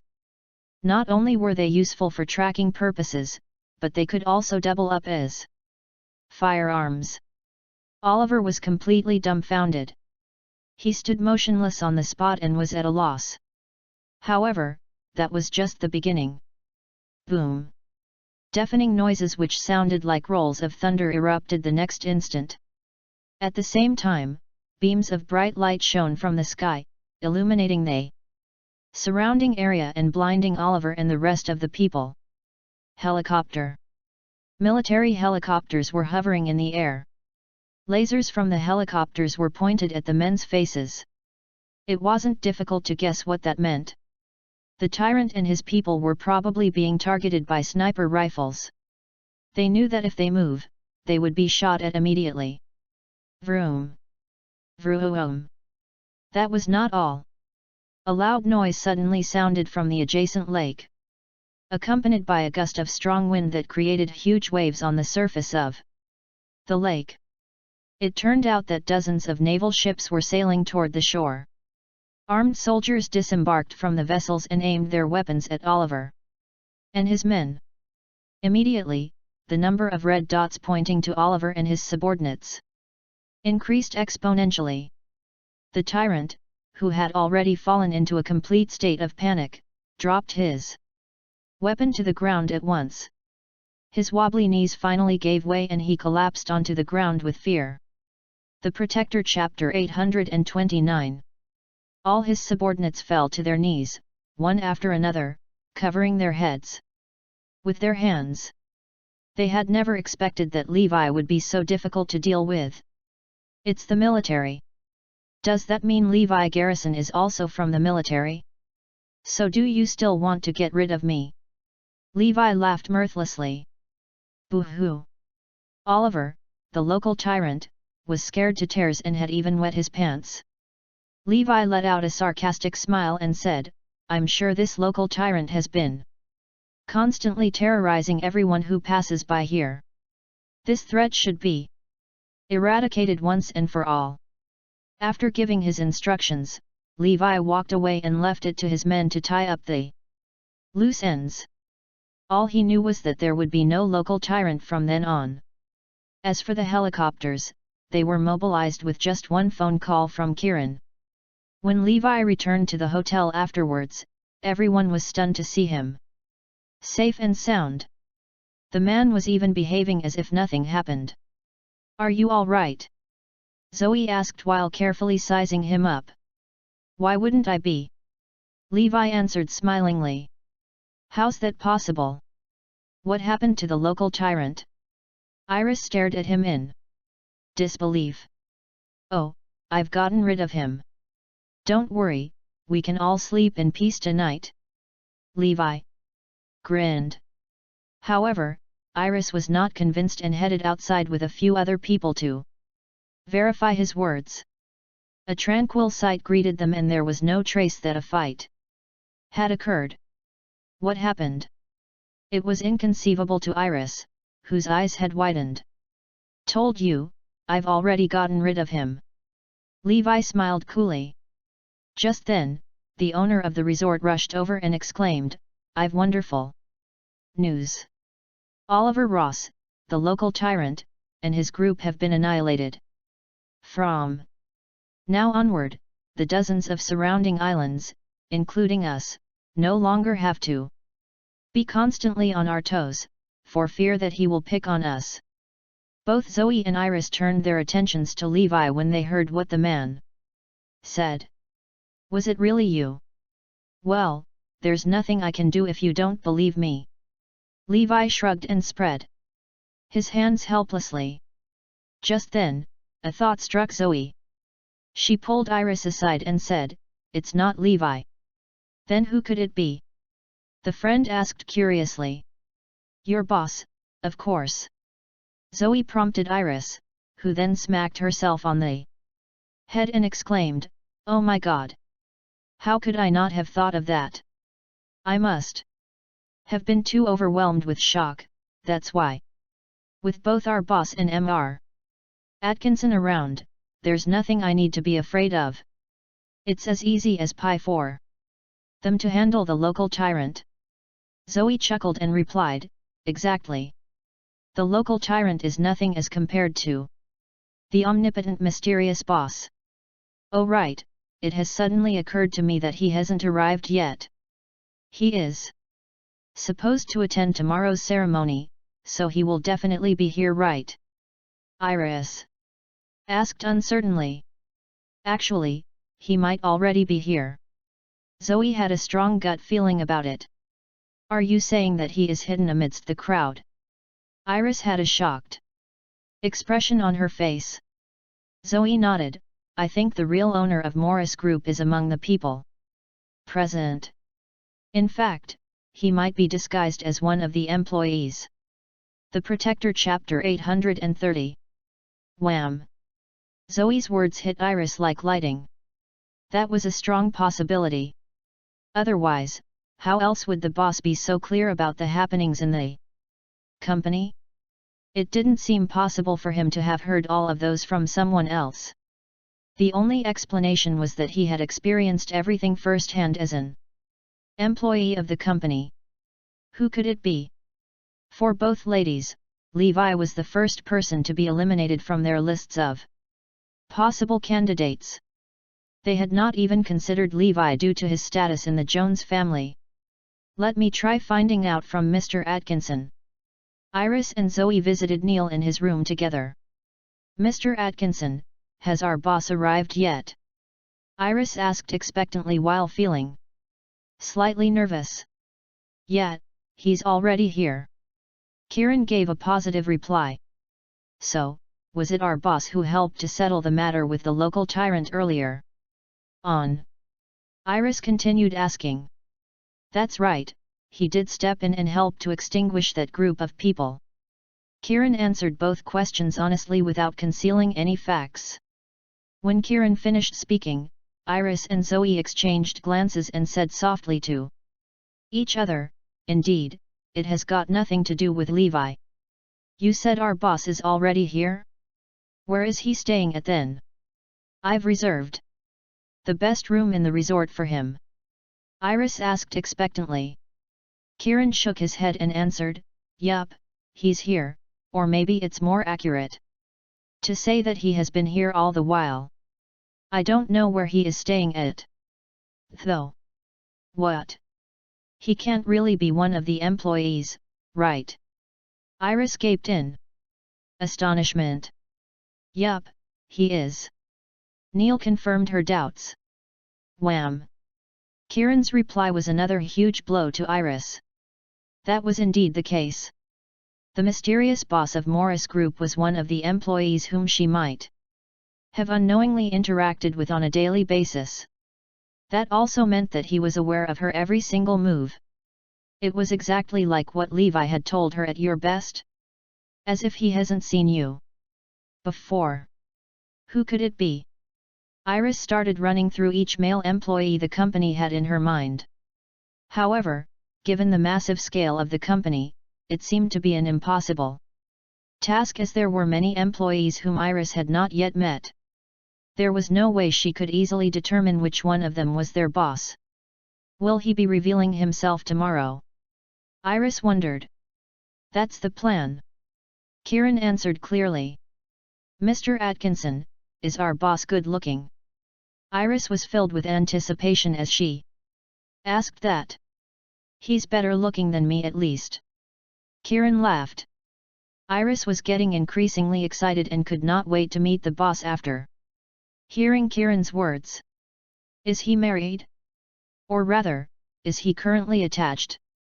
With a pensive smile on his face, the man replied, he's still single and not married yet. Well, he wasn't lying. Levi and Zoe had already divorced, so technically speaking, he was a single man. Iris' heart was already fluttering uncontrollably by then. He's the man of my dreams.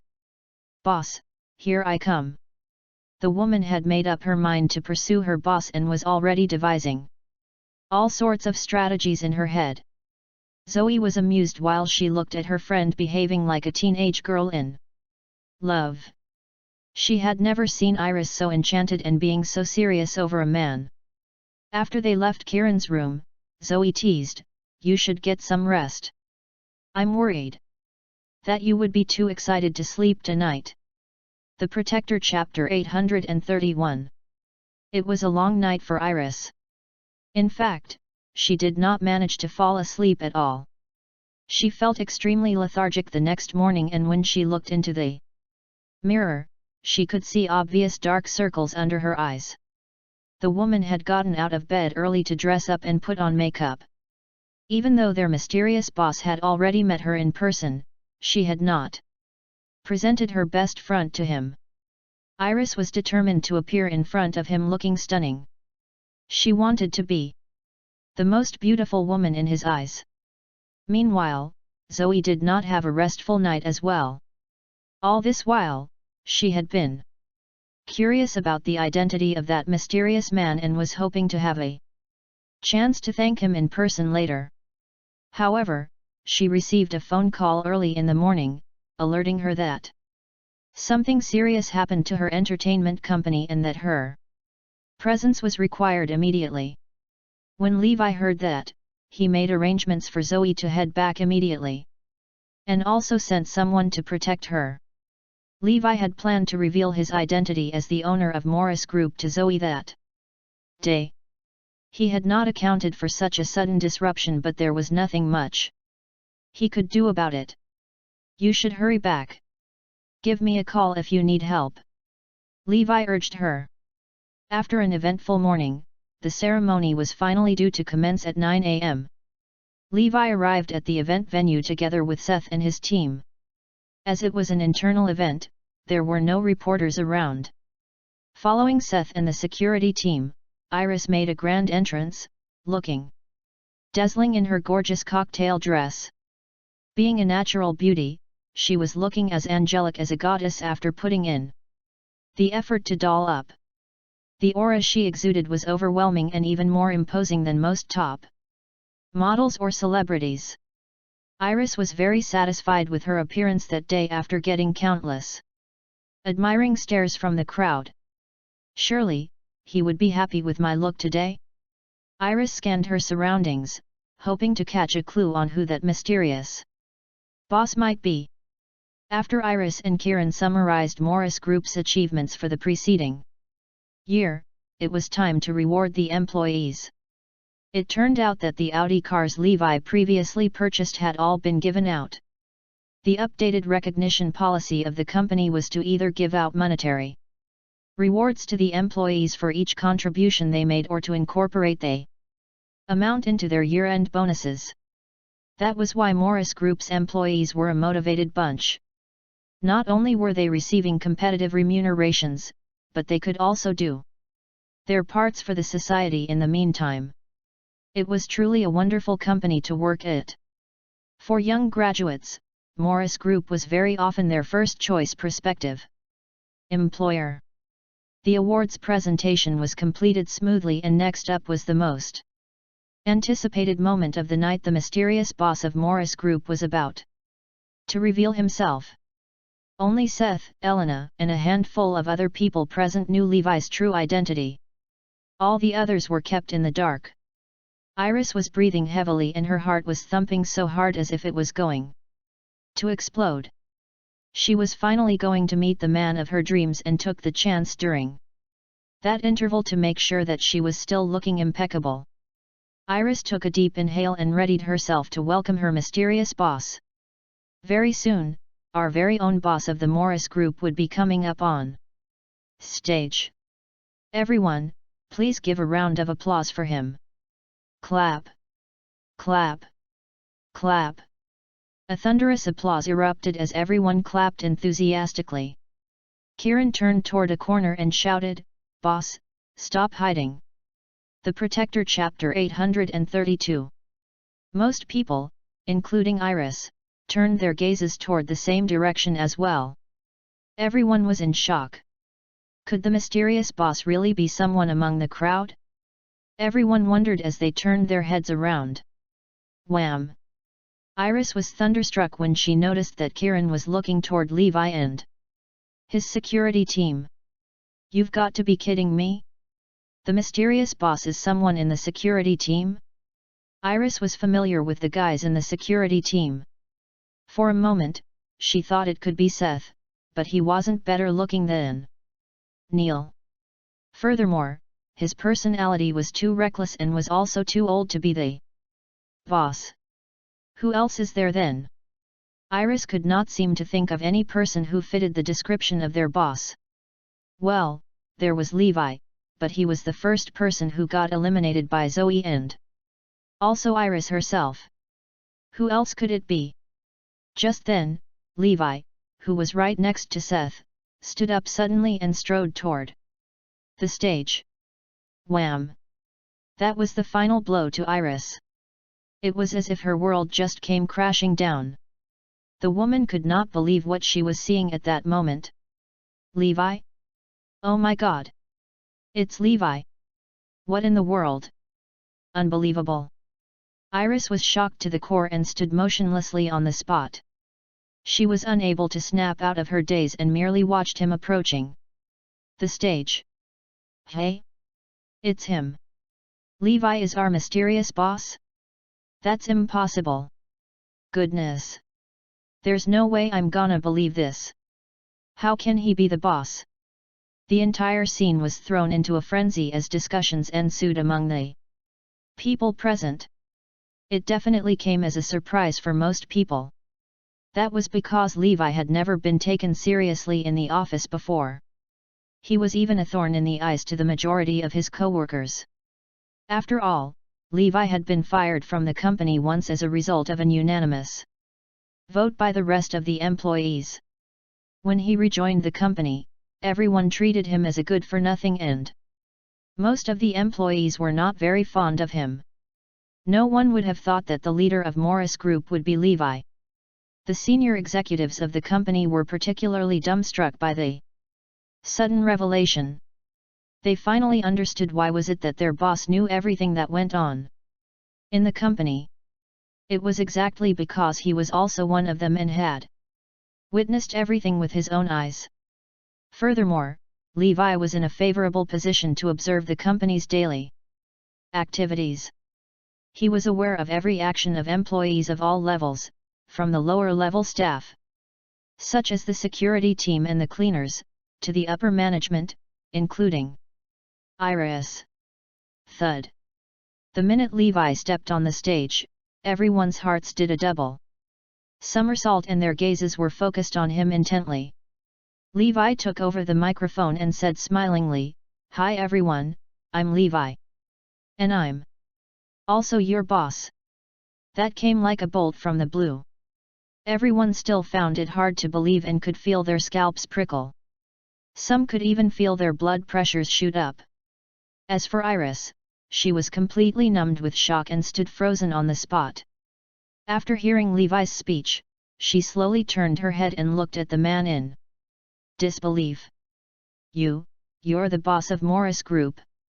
The Protector Chapter 833. Levi grinned and replied, "Have I ever said I am not? I remember telling you a long time ago that I own the Morris Group. Oh, by the way, you look gorgeous today." Boom. Levi's definitive reply was another huge blow to Iris, whose mind went blank, as if she had just been struck by lightning. She could not believe that the very first person to be eliminated from her consideration was actually the boss. Levi? Our mysterious boss? It was entirely unimaginable to Iris, who was truly shook to the core. It felt as unreal as a dream to her. However, things started to make sense to her once she cleared her mind and thought about it. Throughout that period of time, it was always Levi who saved the day whenever the Morris Group encountered difficulties. Iris had assumed that Levi got those instructions from the boss, but little did she know that he was the boss himself. Suddenly, she was able to piece the details together. The boss of Morris Group had helped Zoe time after time, including buying the company at the auction for her and clearing any obstacles that were in her way.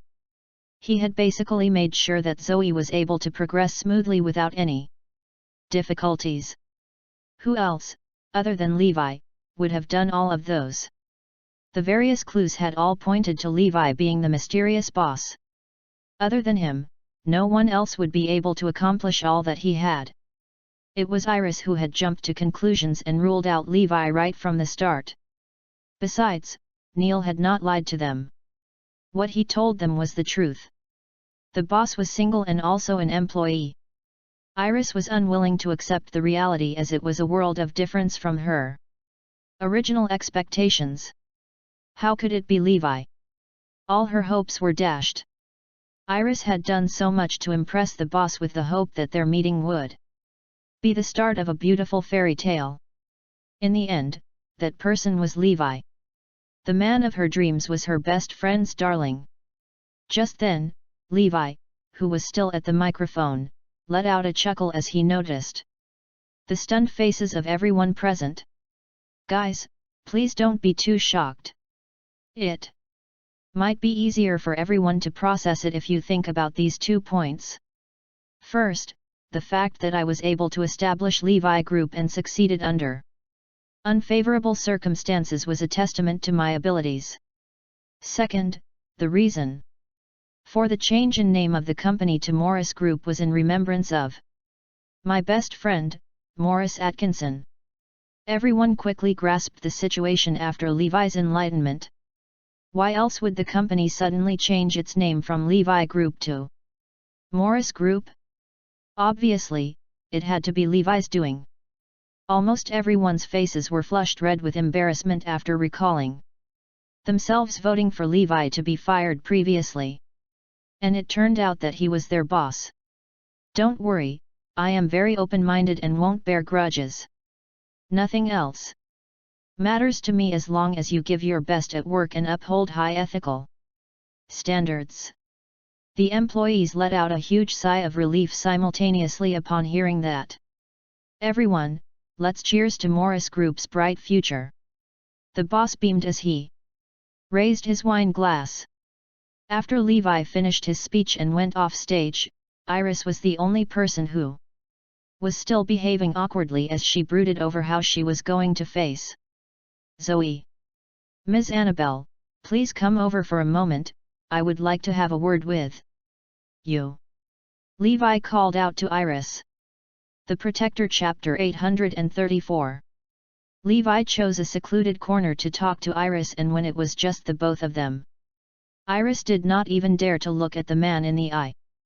Hey, why are you not looking at me? Are you really in love with me? As soon as Levi said that, Iris jolted her head up and replied, why would I be? I've something serious to discuss with you. What is it? Please don't let Zoe know about this yet. I intend to reveal my identity to her during our wedding and give her a surprise. You have to keep it a secret for me. Yet, Levi requested. Sure, that's not a problem. I have a question though. What happened during the 6 years when you were in jail? Iris asked, feeling baffled. The truth is, I have never been in jail. I'll tell you more about it in due time. Levi smiled. The ceremony lasted all the way till night and everyone went back home the next morning.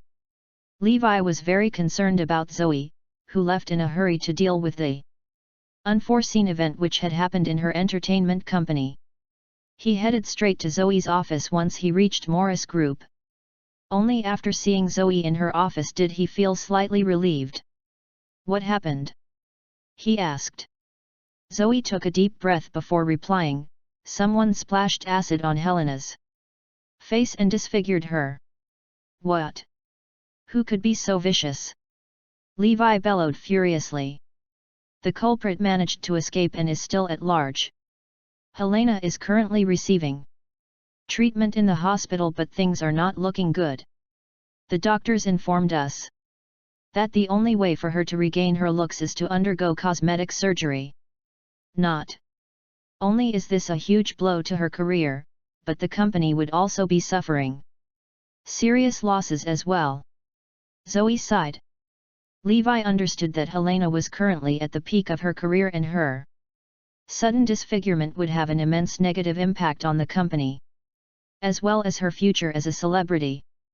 The artiste would most likely have to retire from the entertainment industry after that. It's obvious that someone is trying to destroy my company. I will find out who did this, Zoe said coldly.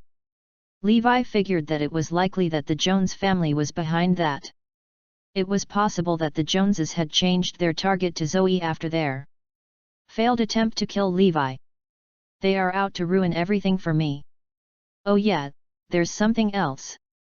All of Star Entertainment's resources have suddenly been cut off and we have been barred from utilizing anything. It's just so strange. Could it be linked to Helena's disfigurement? A cold glint flashed across Levi's eyes. By then, he was pretty sure that the Joneses were the ones behind all those. The Jones family was the main shareholder of Star Entertainment and definitely had the power to control the allocation of resources. Damn you, Jones family! Even the nicest person would retaliate when being driven up the wall. Do you really think that I, Levi Garrison, am that big of a pushover? Just then, he received a call from Wales. Wales sneered, I'm sure you're already aware of what happened. All I can say is that you're a really lucky punk. Treat this as a warning to you for using the Jones's name. If you dare to do it again, you won't be our only target. Levi's gaze suddenly became terrifyingly cold. He understood that Wales was implying that his next target would be Zoe. The Protector Chapter 835. At the Jones residence in Southampton. Wales hung up the phone and smirked. I can't believe Levi is trying to challenge the Joneses. He's going to regret it. Tyler sighed. This brat sure is lucky. He actually managed to escape this time. We need to get rid of him. Otherwise, I'll never be able to rest easy. The Joneses are destined to surpass the Goel family and rise to the top of South Hampton. How can we allow such scum to be associated with us? He's just like that wretch of a mother of his. Thank God we chased her out of the family early on. If not, we could be knee-deep in her crap. Michael growled. Don't worry, Grandpa. We'll regroup and come up with a better plan. I promise to. Dispose of Levi before the Jones family anniversary meeting, Tyler and Wales proclaimed confidently. Michael was eager to get rid of Levi because the Jones family anniversary meeting was just on the horizon. Every branch of the Jones family all over Arudaya will be in attendance. This anniversary meeting was going to take place at the Jones residence in Southampton, and it was of the utmost importance to the Joneses. The spotlight of Arudaya would be beating down on them. This is why everything has to go well. Not even a fraction of an error will be condoned. A pest like Levi needs to be eradicated before then. If the rest of the family finds out we have a homeless B***starred for a grandson, we're sure to become the joke of the family. We'll never live it down. Under no circumstances can I allow such a thing to happen. Nothing is more valuable than dignity. Every trace of Levi has to be destroyed.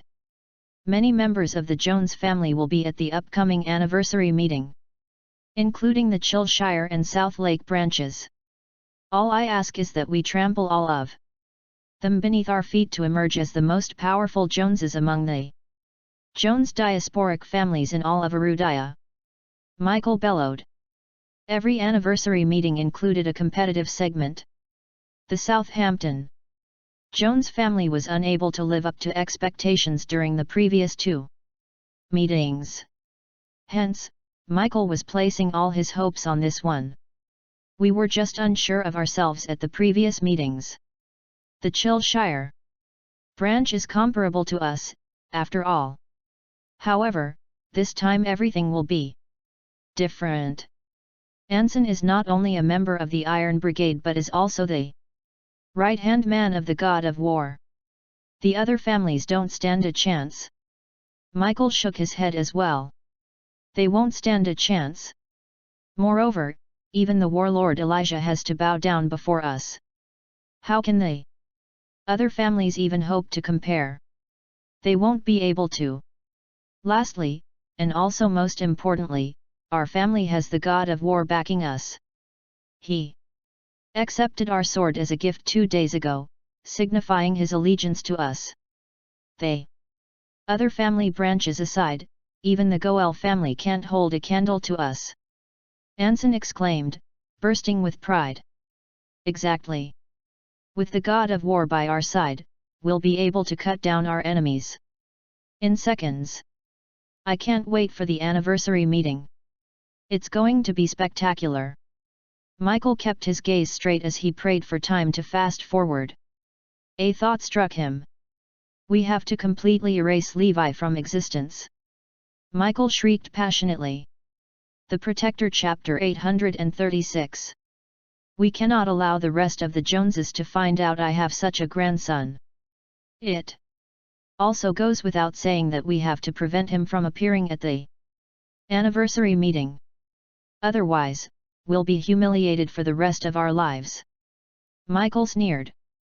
Don't worry, Grandpa. I'll take care of it myself. A murderous glint flashed across Tyler's eyes. Meanwhile, Levi was livid after receiving Wales' call warning him. The audacity of the Jones family. It looks like they're gearing up to launch an attack on me and Zoe. If so, they can't blame me for retaliating. I'll make them pay. Let's go. We have to see Helena. When the pair arrived at the hospital, they were greeted by Helena's bandaged face. Yet, she remained composed. The moment she caught sight of them, she burst into tears. A woman's greatest asset was her looks, after all. The Jones family must pay. He clenched his fists tightly. How is she, doctor? Levi inquired. Her burns are extremely serious. There's no chance of her recovering her original features unless she undergoes plastic surgery. The doctor's response pierced Zoe and Helena like a deadly arrow. They knew that even if the plastic surgery were a success, Helena would still be unable to regain her natural countenance. Helena would rather not go through with the operation. I won't get plastic surgery. I would rather end up looking like some horrible beast. Helena still had her pride. She knew that her career was essentially over. "Doctor, can I take a look at the report?" Levi asked. When he was handed the report, Levi studied it carefully.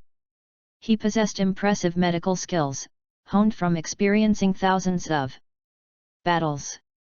After meticulously going over the report, Levi's brows slowly relaxed.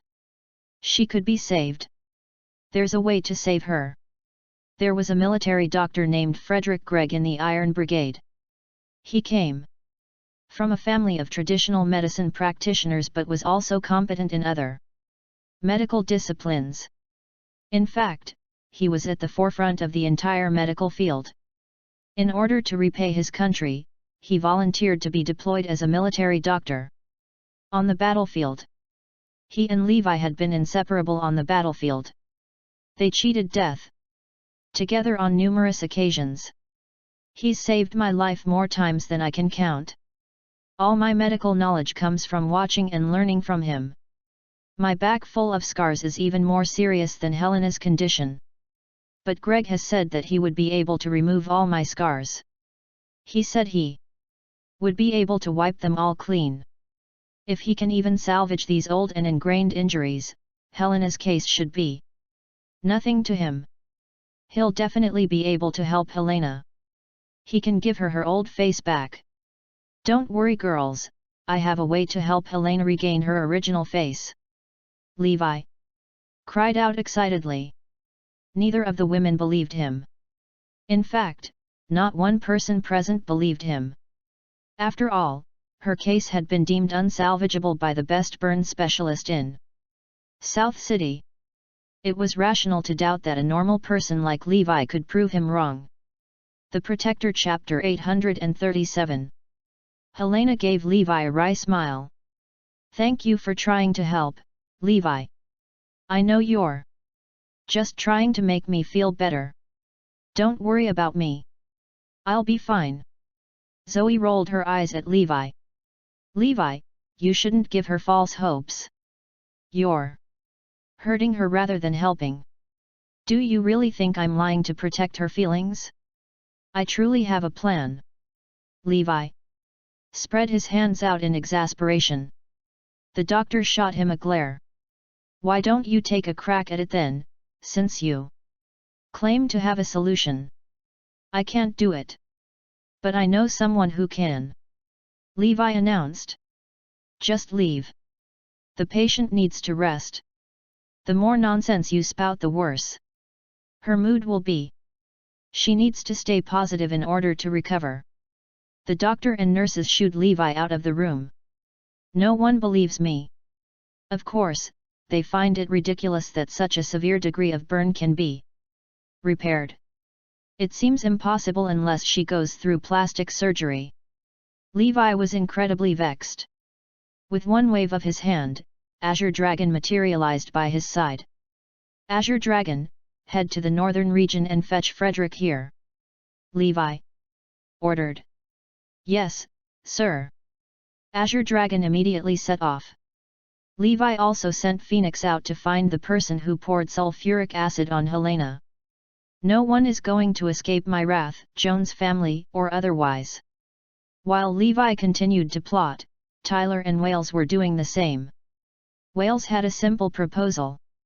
He wanted to dispatch a few assassins to dispose of Levi. A few assassins won't be enough to end Levi's life. "I heard that he has some tricks up his sleeve. The fact that he belongs to the Morris group also makes things more difficult.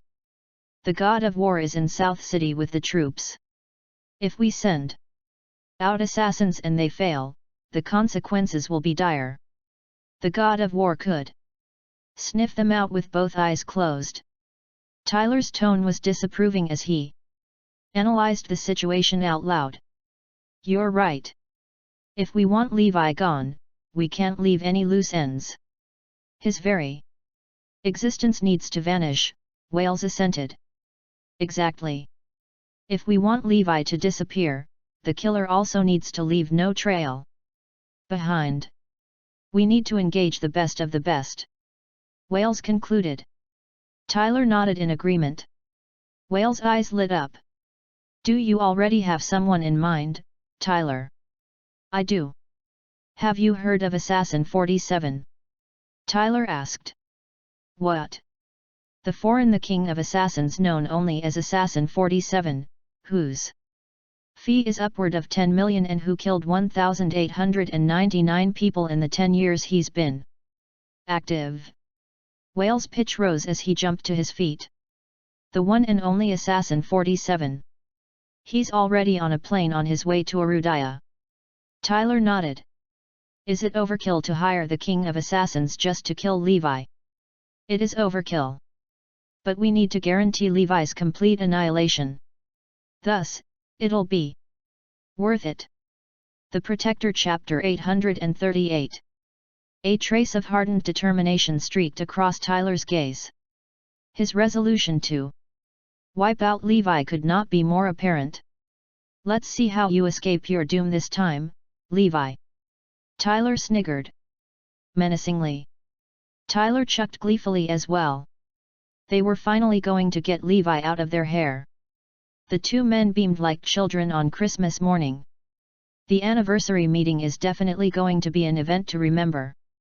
We're going to be the center of attention. Oh yeah, Grandpa wants us to invite the God of War to the anniversary meeting.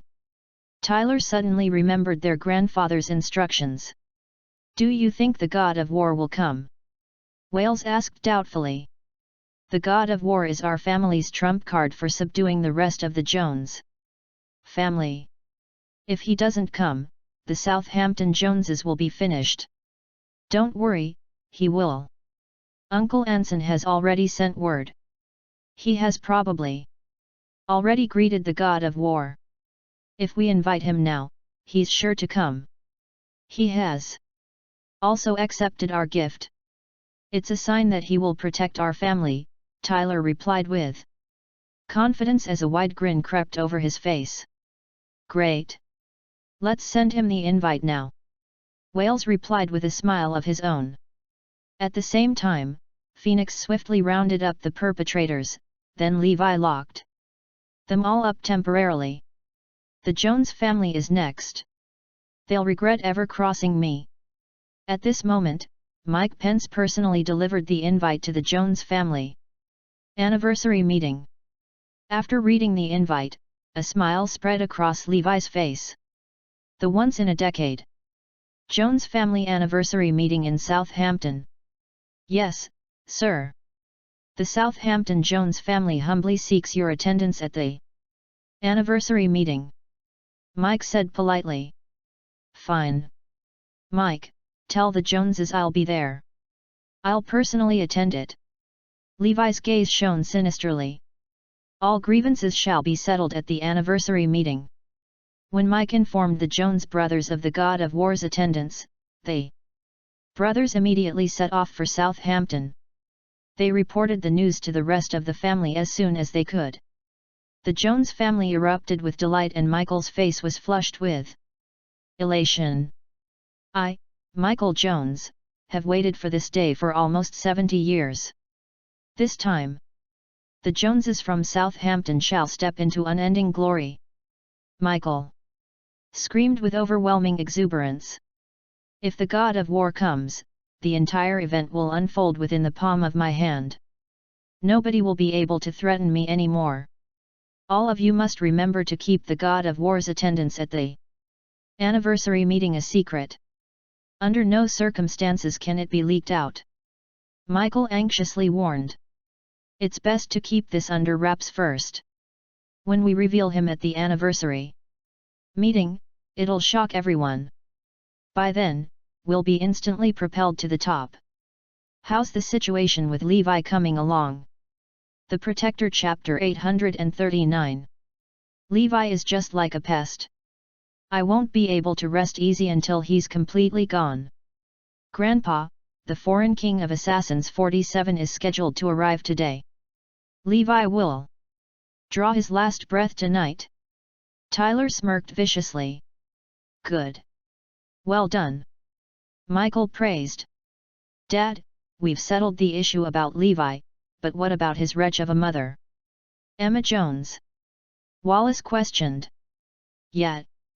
She smeared the Jones family name. She'll definitely embarrass us. The family members buzzed in discussion. No worries. She won't. Emma Jones was sent to a prison in Oakland City ages ago. She'll never be able to step foot out of there.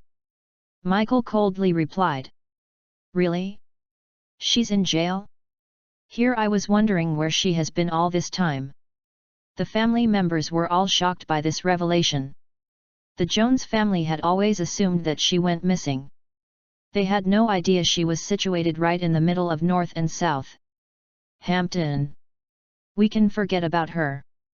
The wretch is getting what she deserves. She'll never be able to shame us again. Don't mention her from now on.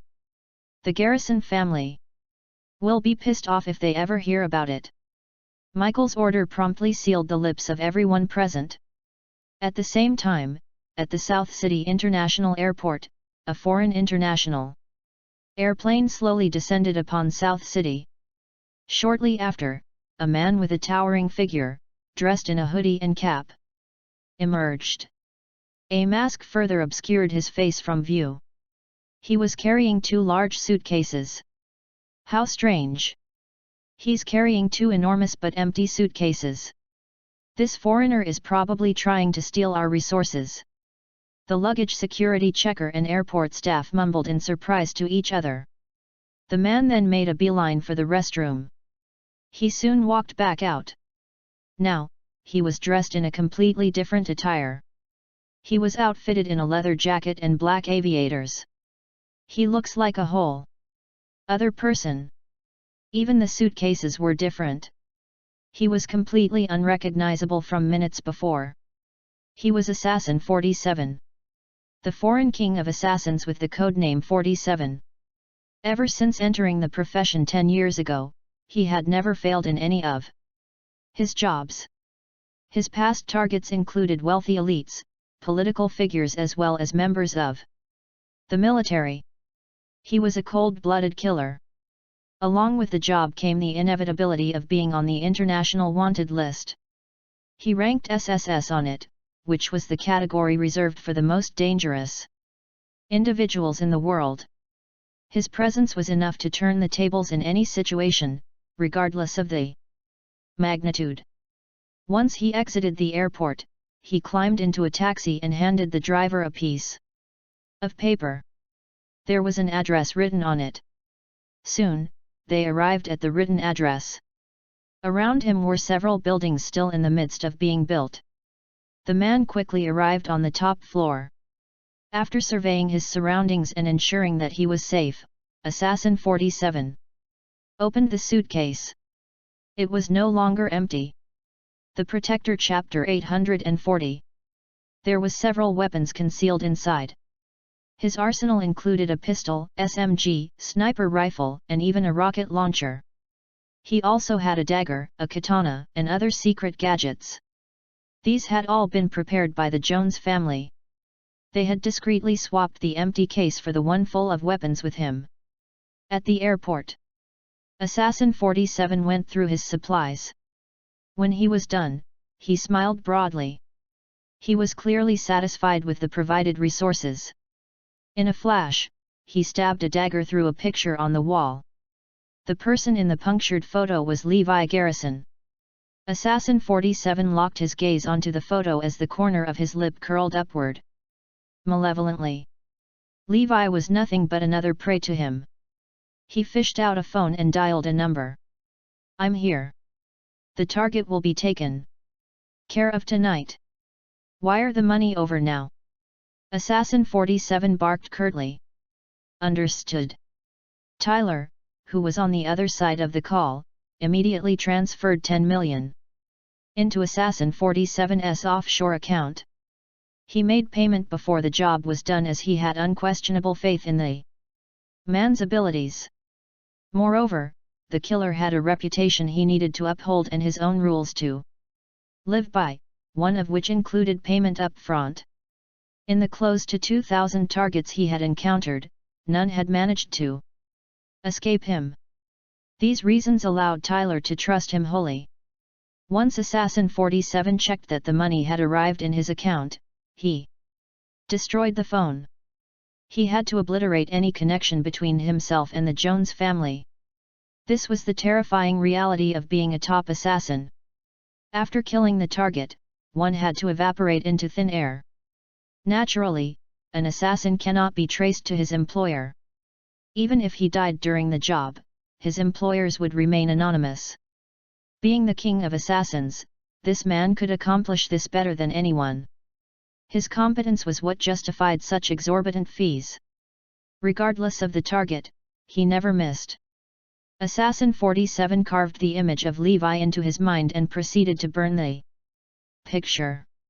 He neatly separated the weapons, concealing each one on his person. Only the rocket launcher was left to be hand-carried. Then, he picked up his bag, slung it over his back and popped a piece of gum into his mouth. His eyes glowed with deadly intent. With a few steps, he strode into the blanket of darkness. Levi dies tonight.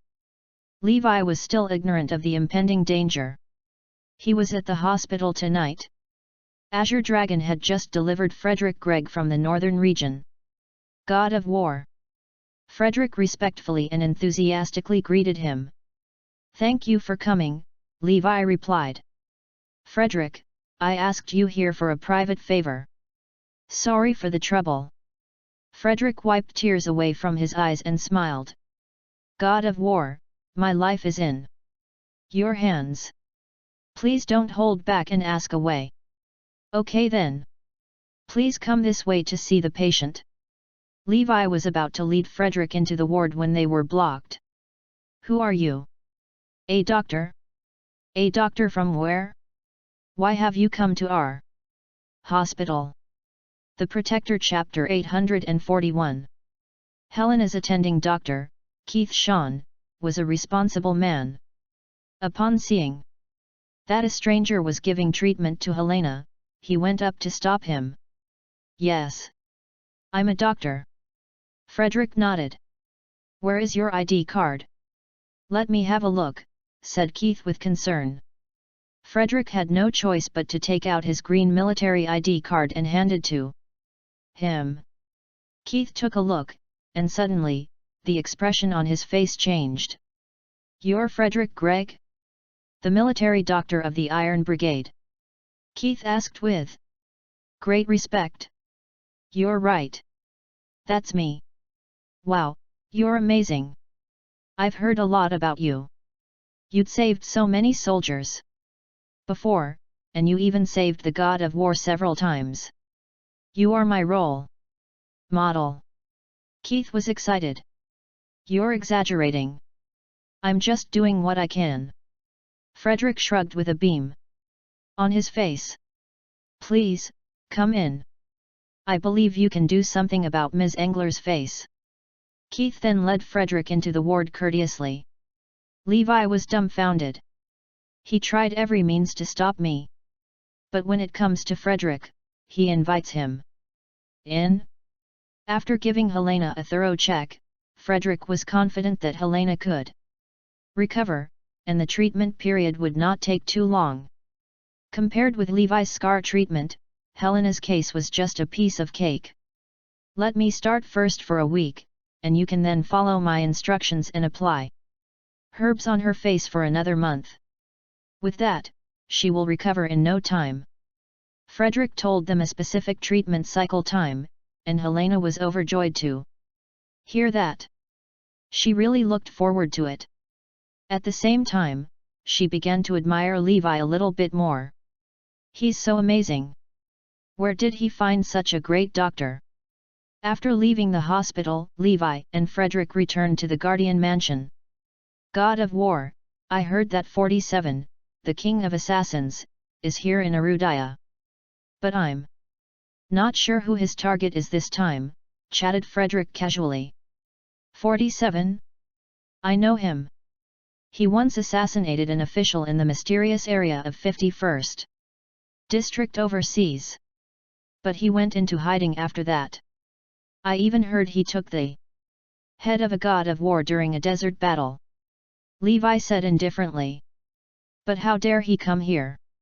Arudaya is a forbidden place for mercenaries and assassins. Levi's stare became intense.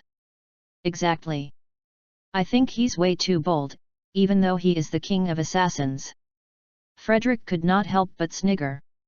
I'll ask Phoenix to check his whereabouts. A killer like him is a potential threat to Arudaya even if he's not doing anything, said Levi. Soon, both of them arrived at a desolate block.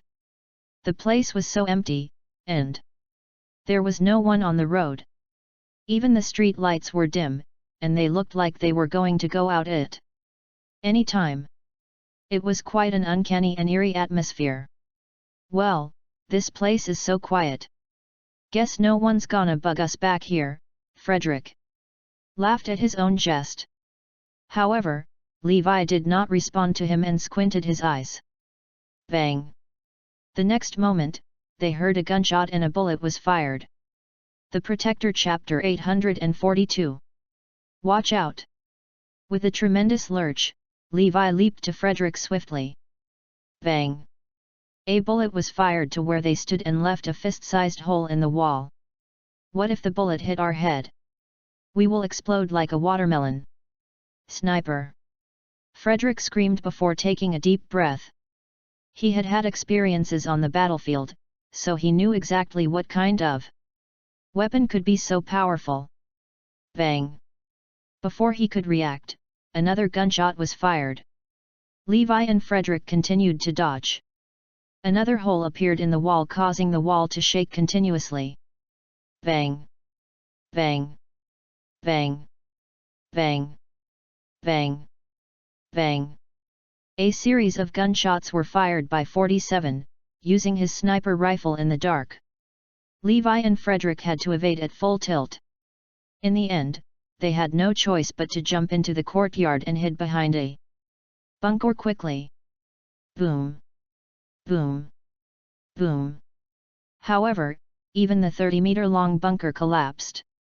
It was crashed into pieces by another series of gunshots. 47. Levi and Frederick looked at each other and immediately knew who he was. 47, the king of assassins is here for me? Levi chortled. Well, he's indeed something. Not only he knew how to occupy the high ground and lock his targets, but he also had consummate sniper skills. Perhaps, the only person in the world who could escape from his shot was Levi. Even a master like Alfie might not be able to get away in such a situation.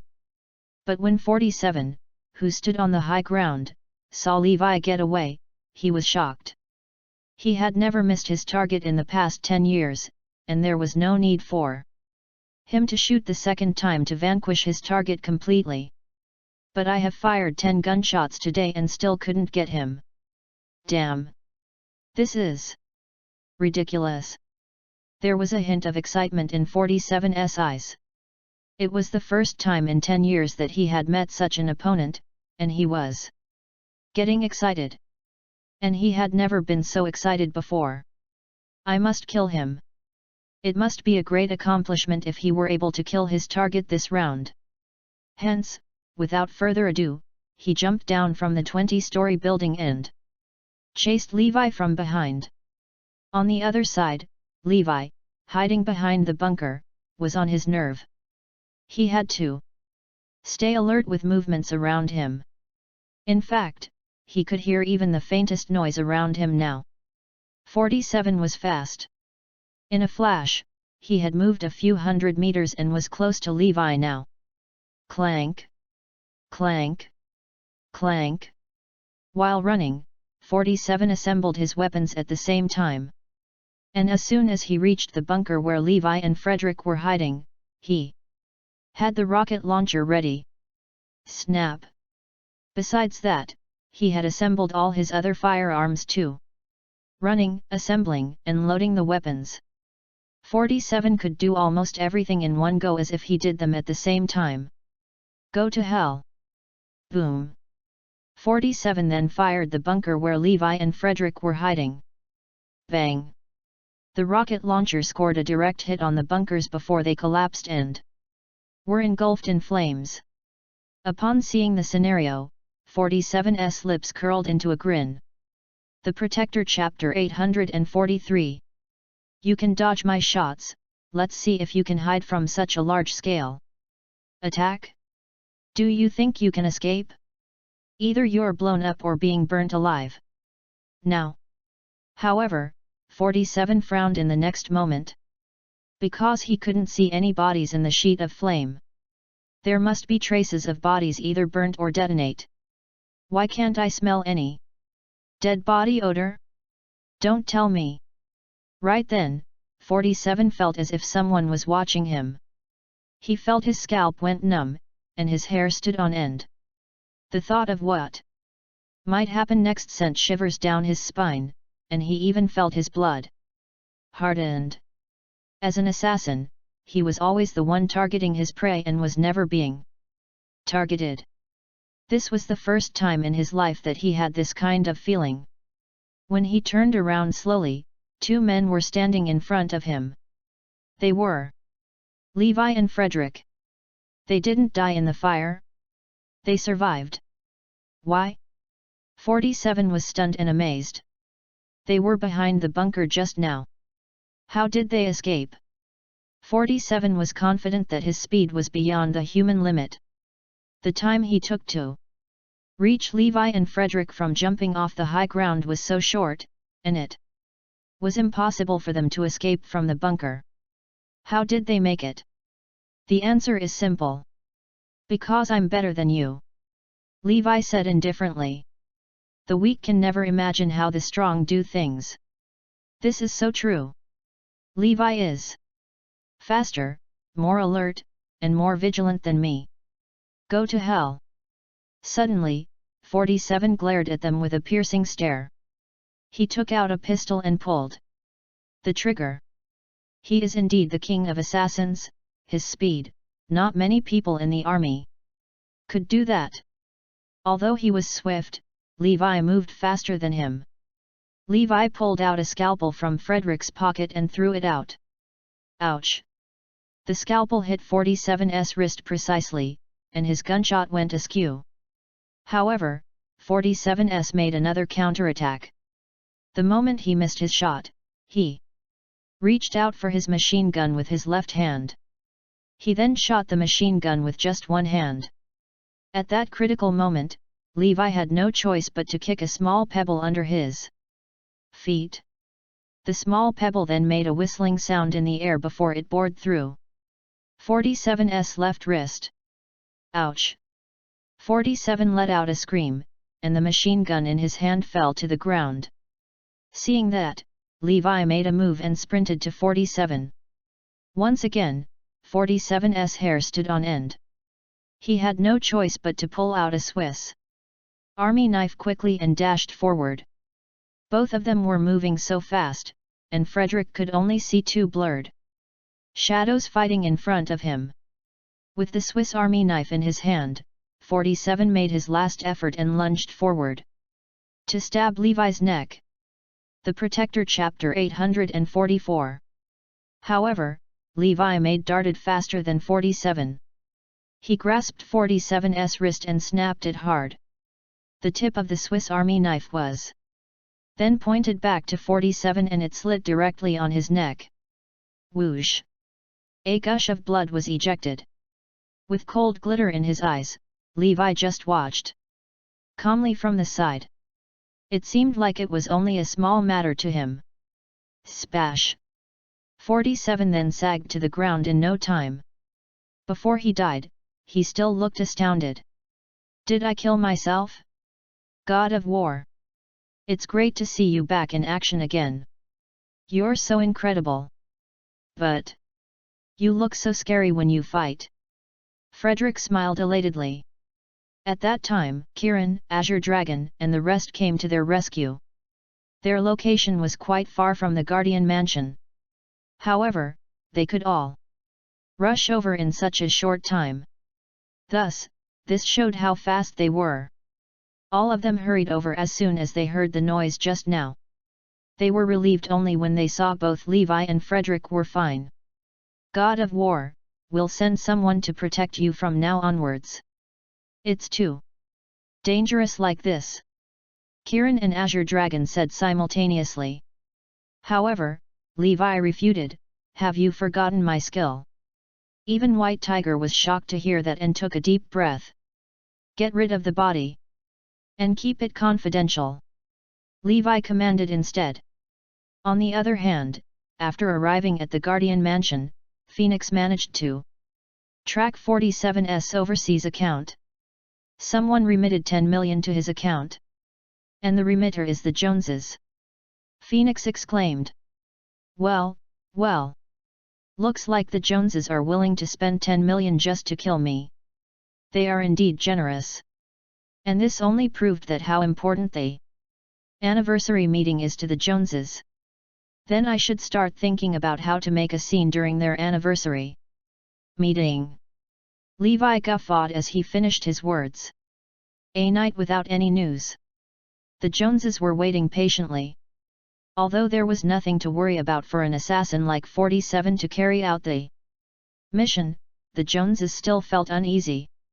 After all, everything was unknown before they received any confirmed news. At dawn the next day, Michael came to ask about the outcome. Grandpa, don't worry. Everything's going according to plan. I'd talked with 47 on the phone before he went off last night. And he told me Levi is not going to live until sunrise today, said Tyler with confidence. He also said he'll leave as soon as he's done. He won't be contacting us again. Then who can tell me whether Levi is alive or dead now? Michael said with his hands in the air. Tyler was stunned for a moment. How about this, Wales, you make a trip to South City personally to find out. Michael instructed. Noted. Grandpa. Wales then went to South City straight away. In the morning, Levi brought Frederick to the hospital to see Helena again. Helena played an important role in Zoe's career. Hence, Levi valued her greatly. While Frederick was giving treatment to Helena, Levi went outside to smoke. Just then, Wales arrived and saw Levi as soon as he got off the car. What? He was dumbfounded and stunned.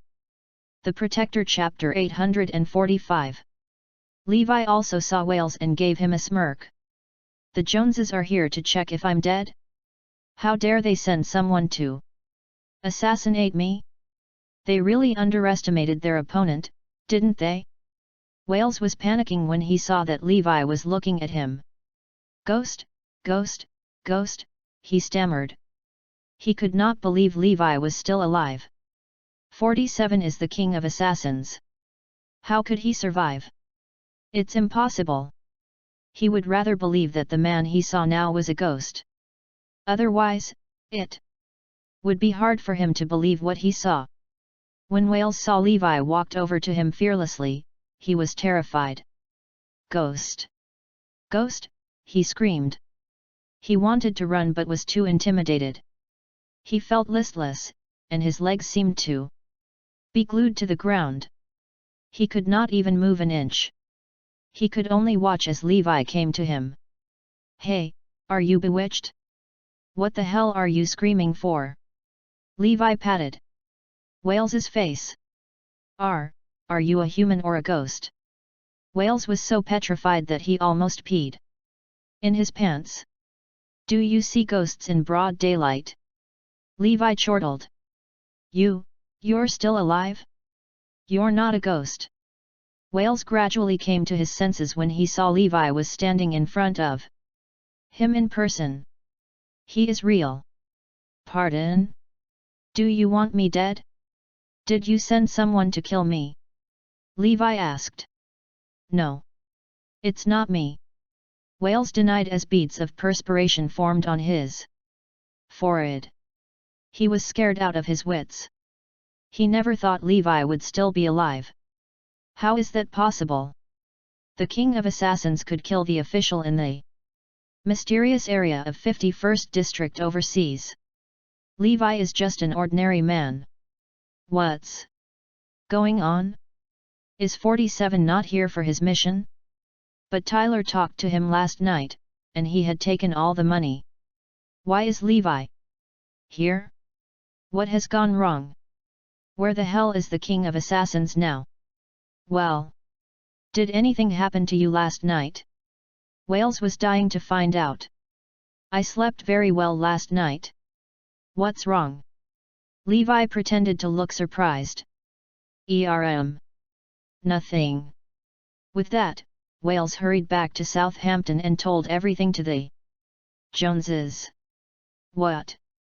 Levi is still alive, and there is no news about the king of assassins. Now.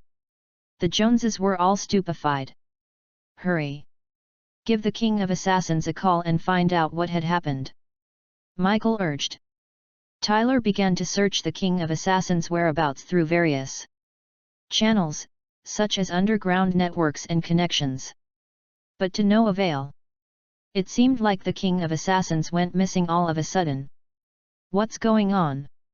I'm very sure he was in South City. He even took all the weapons I'd prepared for him, uttered Tyler. I think the only reason he's uncontactable now is that he'd met a great opponent in South City and disappeared. Michael pondered. Wales then voiced out his concerns. What if he was killed? Do you think it's possible that he was killed when assassinating Levi? The Protector Chapter 846. No way.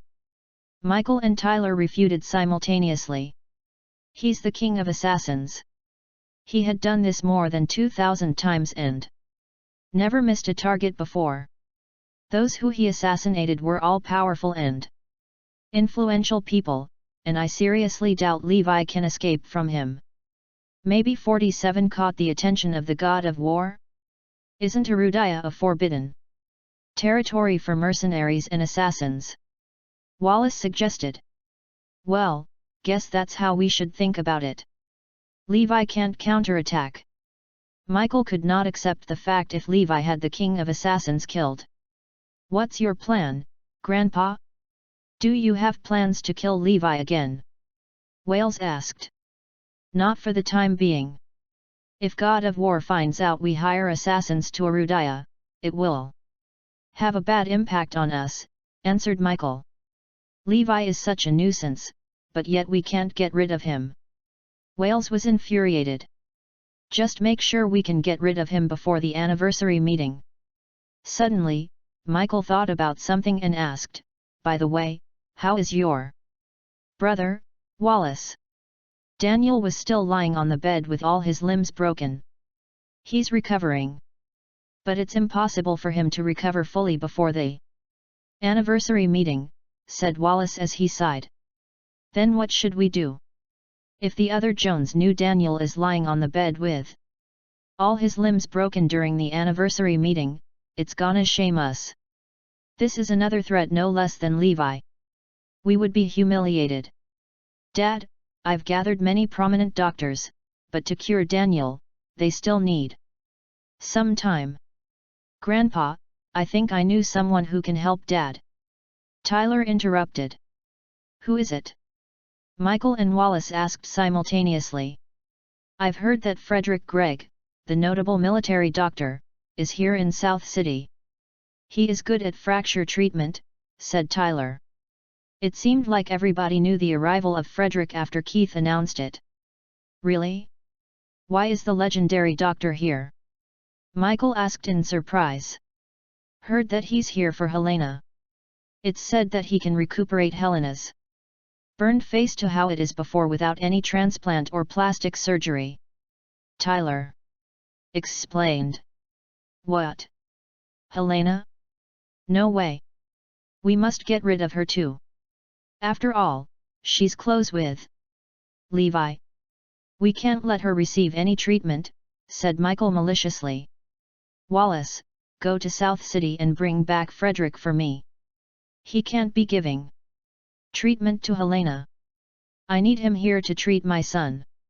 I want to make sure Daniel can walk before the anniversary meeting. Michael wanted to snatch away Frederick for himself. "Grandpa! I don't think it's a good idea. Frederick is an Iron Brigade, and he has a noble status. If we bring him here without careful consideration, we might offend him, and it's definitely not wise to offend such a person." Tyler voiced out his concerns. "Have you forgotten about Uncle Anson?" Michael then shot a glance at him. The Protector Chapter 847. You can call as many people as you want. Suddenly, Michael's word dawned on Tyler. He exclaimed immediately, "Yet! You're right. Uncle Anson is also an Iron Brigade. He will not blame us even if we go overboard. Yet, Anson is a general. It's not wrong for us to summon a military doctor." "Right," Michael said in disdain. Michael did not give a damn about anyone else except for the god of war now. Straight away, Wallace followed Michael's instructions and headed to the city. First hospital in South City. When he arrived, he brought his men and went straight to Helena's ward. At that moment, Frederick was applying medical herbs on Helena's face. Suddenly, the ward's door was pushed open, and a group of unknown people rushed in. They knocked over the herbs in Frederick's hand and removed the herbs on Helena's face. They even detached all the infusion tubes. After that, they grabbed Frederick and led him out of the ward. "Who are you? What are you doing?" Frederick exclaimed. "Mr. Gregg. Please bear with us. We'll explain to you later." Wallace gave him an apologetic smile before leaving the ward. "Let me go. Or else, don't blame me for being rude," Frederick roared. "Don't worry, Mr. Gregg. We will not hurt you." Even the doctors and nurses in the corridor could not stop them. Soon, Frederick was led by the men to the hospital lobby. Right at that moment, Wallace ran into a man head-on. "Get out of my way!" Wallace bawled. But as soon as he raised his head to take a look, he saw Levi. Wallace was startled. He never expected to meet him here. "What are you guys doing?" Levi asked. Upon seeing Levi, Frederick's eyes lit up. "Phew! It's Levi. I'm safe." "It's none of your business. Get out of my way," Wallace rebuked. However, Levi said coldly, "Let him go, and I'll let the matter rest." "What the hell is going on with you? You should get out of my way." "Is he related to you? Why are you bugging us?" Wallace roared. "He's my friend. And I have the right to know," Levi said, showing a flash of killing intent in his eyes. "I don't care what's his relationship with you. I want to bring him to the Joneses. Get out of my way now." But Levi shook his head and answered, "No way. You seem to prefer rough treatment, don't you? Get him." As soon as Wallace gave out his command, all his men lunged to Levi. However, after 10 seconds, all Wallace's men fell to the ground and whined. Bang! Levi then flung Wallace out with a forceful kick. How dare you hit me? You're so disrespectful," Wallace said and acted as if he was an elder. He thought it was intolerable and outrageous for Levi to hit him. "FK off!" Levi gave him another kick. "Levi, how dare you ruin our plans? The Joneses will get even with you for this. Just you wait," Wallace chided before he left. "I will be right here waiting. You can call as many people as you want." Levi sneered. The Protector Chapter 848. "Fine, just you wait and be prepared to see how I'm gonna finish you off." With that, Wallace left in a hurry to give his family a detailed account of what happened. "Say what?" Levi got him away. Michael was so rattled to hear that his eyeballs nearly popped out from their sockets. "How useless are you that you couldn't even handle Levi Garrison?" Michael admonished in exasperation. Remember this, you must bring Frederick Gregg back at all costs. Wallace looked especially sulky after having been kicked twice by Levi. Immediately, he summoned his men and made a trip to the hospital.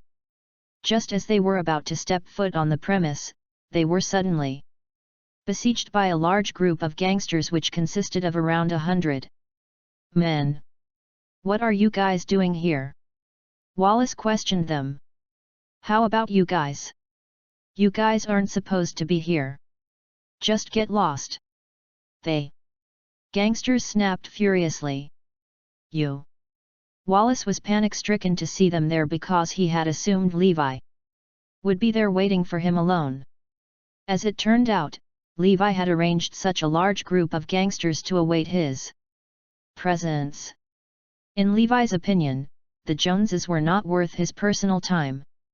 Therefore, he just casually made a call and had a large group of gangsters ambush the hospital instead. "Fine, we'll go. I'm afraid it won't be that easy. Beat them up now." At last, Wallace and his men were badly beaten up by the gangsters.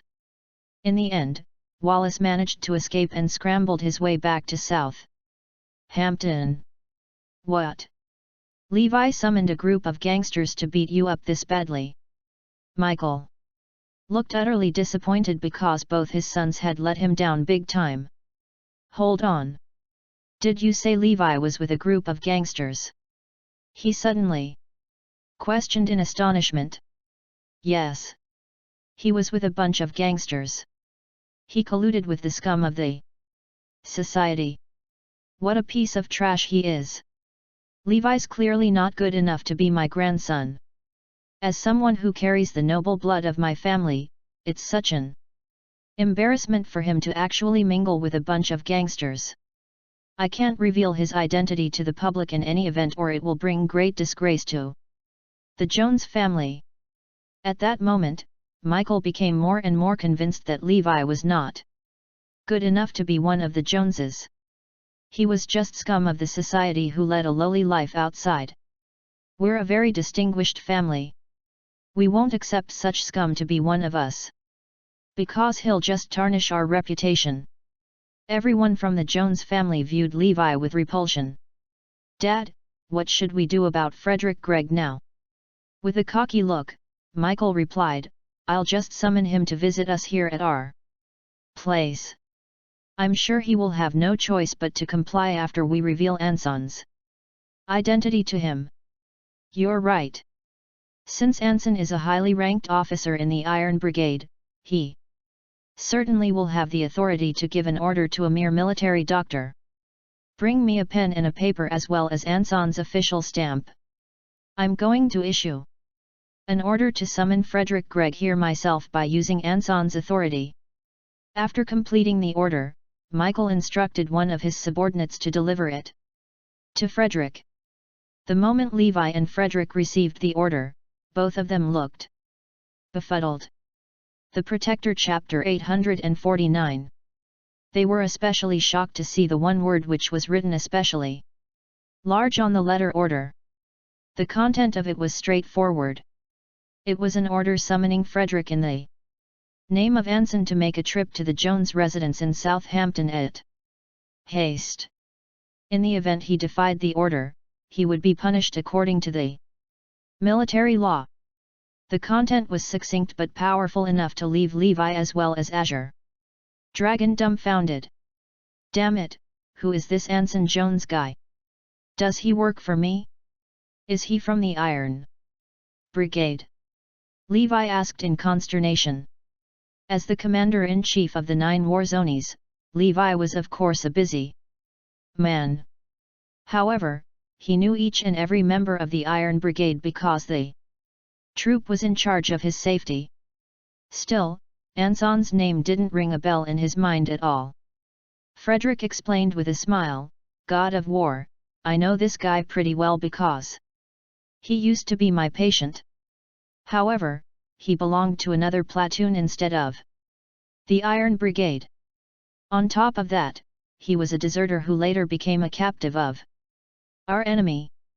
Frederick continued, "He was rescued by one of us after that and was then Imprisoned because he possesses some confidential information of our enemy. Every year he is allowed to write back to his family, and I guess he's been telling them he's one of the Iron Brigade soldiers to make himself look good. Levi responded with a laugh, that makes sense. After he wrote back telling his family that he's from the Iron Brigade, somehow a tale was spun within the family that he has become some sort of a general. Michael, I bet it will shock the wits out of you when you learn that Anson, whom you think is a big shot in the army, is just a deserter and a captive of our enemy. He's imprisoned at the Iron Brigade instead of being one of its generals. Everyone was amused with that thought in mind. It was especially hilarious as Michael had drafted the order very well. God of War, what should I do now since the Joneses threatened that I will be punished if I defy their order? Frederick quipped with a chuckle. Everyone burst out laughing as soon as he said that. How dared they speak of military law in the presence of the God of War? What's written on that is pure bullsh*t. Levi bellowed angrily, now, help me to write a reply to them. Soon, the Joneses in Southampton received a letter from Frederick on which only a sentence was written, who the hell is Anson Jones? Also, Michael was told to pay Frederick a visit and kneel down in front of him if he wanted the latter's help.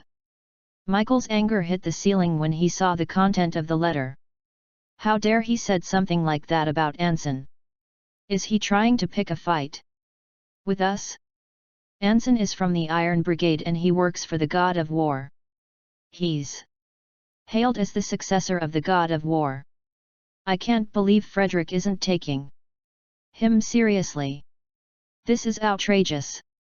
How dare a mere military doctor like him make such an arrogant remark? He must be sick of living. Rage was driving Michael mad. Grandpa, I think the tone of the letter sounds more like Levi instead of Frederick. Tyler pointed out. What? Levi wrote that? Michael questioned in bewilderment. Then, he shouted, Levi Garrison, you're indeed something. What makes you think you can refuse to take Anson seriously when you're just a gangster yourself? Pacing back and forth in frustration, Michael was so pissed off that he even harbored the intention to kill Levi. What should we do now? Tell me, how should I deal with it now? The Protector Chapter 850. This is tricky because Levi is with a group of gangsters and he's physically trained himself too. While average guys would not be able to handle him. Sending any proficient fighters over would not be such a good idea too, because their presence would surely catch the attention of the God of War. Scratching his head with a troubled look, Tyler exclaimed, this is one naughty issue. Never had Michael thought that his family, which was one of the royal families, would turn out to be such a toothless tiger in front of Levi the little gangster. Well, we'll have to take it one step at a time now then. Without any further interruption from the Joneses, Frederick was able to carry out his treatment on Helena in peace during the following week. It was only after making sure there were enough medical herbs for her did he return to North War Zone. After that, Helena recovered well. With the medical herbs prepared by Frederick, she was expected to be fully recovered in a month's time. In the meantime, the entertainment department of Oriental Star Group had been suffering immense pressure from all parties for the huge loss incurred due to Helena's condition. The situation became especially dire because the media companies had been vehemently spreading negative news about Helena around. Because of the crisis, Zoe had had a stressful time. By the time Helena made a public appearance again with her beauty restored a month later, Zoe believed many of those people who had been looking down upon them would get a good slap in their faces. At the same time, it was 7 days away from the decennial anniversary of the Jones family. The Joneses invested heavily in the event. Everything, including the decoration of the venue, marketing as well as the invitation of the guests, was done in an orderly manner. One day, Levi was fiddling with an ancient bronze sword at home when Seth informed him that he had a visitor. When he came out of his mansion he spotted several luxurious cars parked outside, which carried car plates from Chillshire. A middle-aged man who appeared to be the leader of the bunch questioned, "Are you Levi Garrison?" "Yes, I am." "Who are you?" "Please allow me to introduce myself.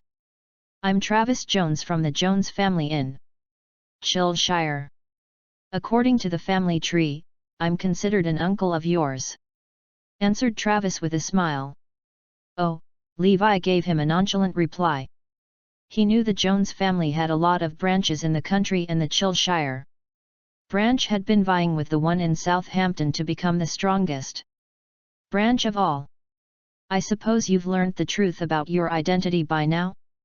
You're the grandson of Michael Jones from Southampton, and your mother, Emma Jones, is my younger sister," said Travis with a smile. "Oh, I don't acknowledge my relationship with any of you. You may go if you have no other business with me here." With that, Levi turned around and walked away.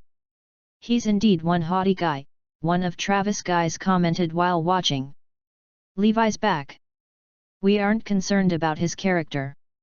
All that matters is we've confirmed that Michael Jones indeed has an illegitimate grandson. Just watch how I'm going to humiliate him during the coming anniversary dinner." Travis broke into a triumphant smirk as soon as he said that. Soon, Michael received a call from Wesley Jones, the leader of the Joneses from Chillshire. "Michael, I'm surprised to know that you actually have an illegitimate grandson out there.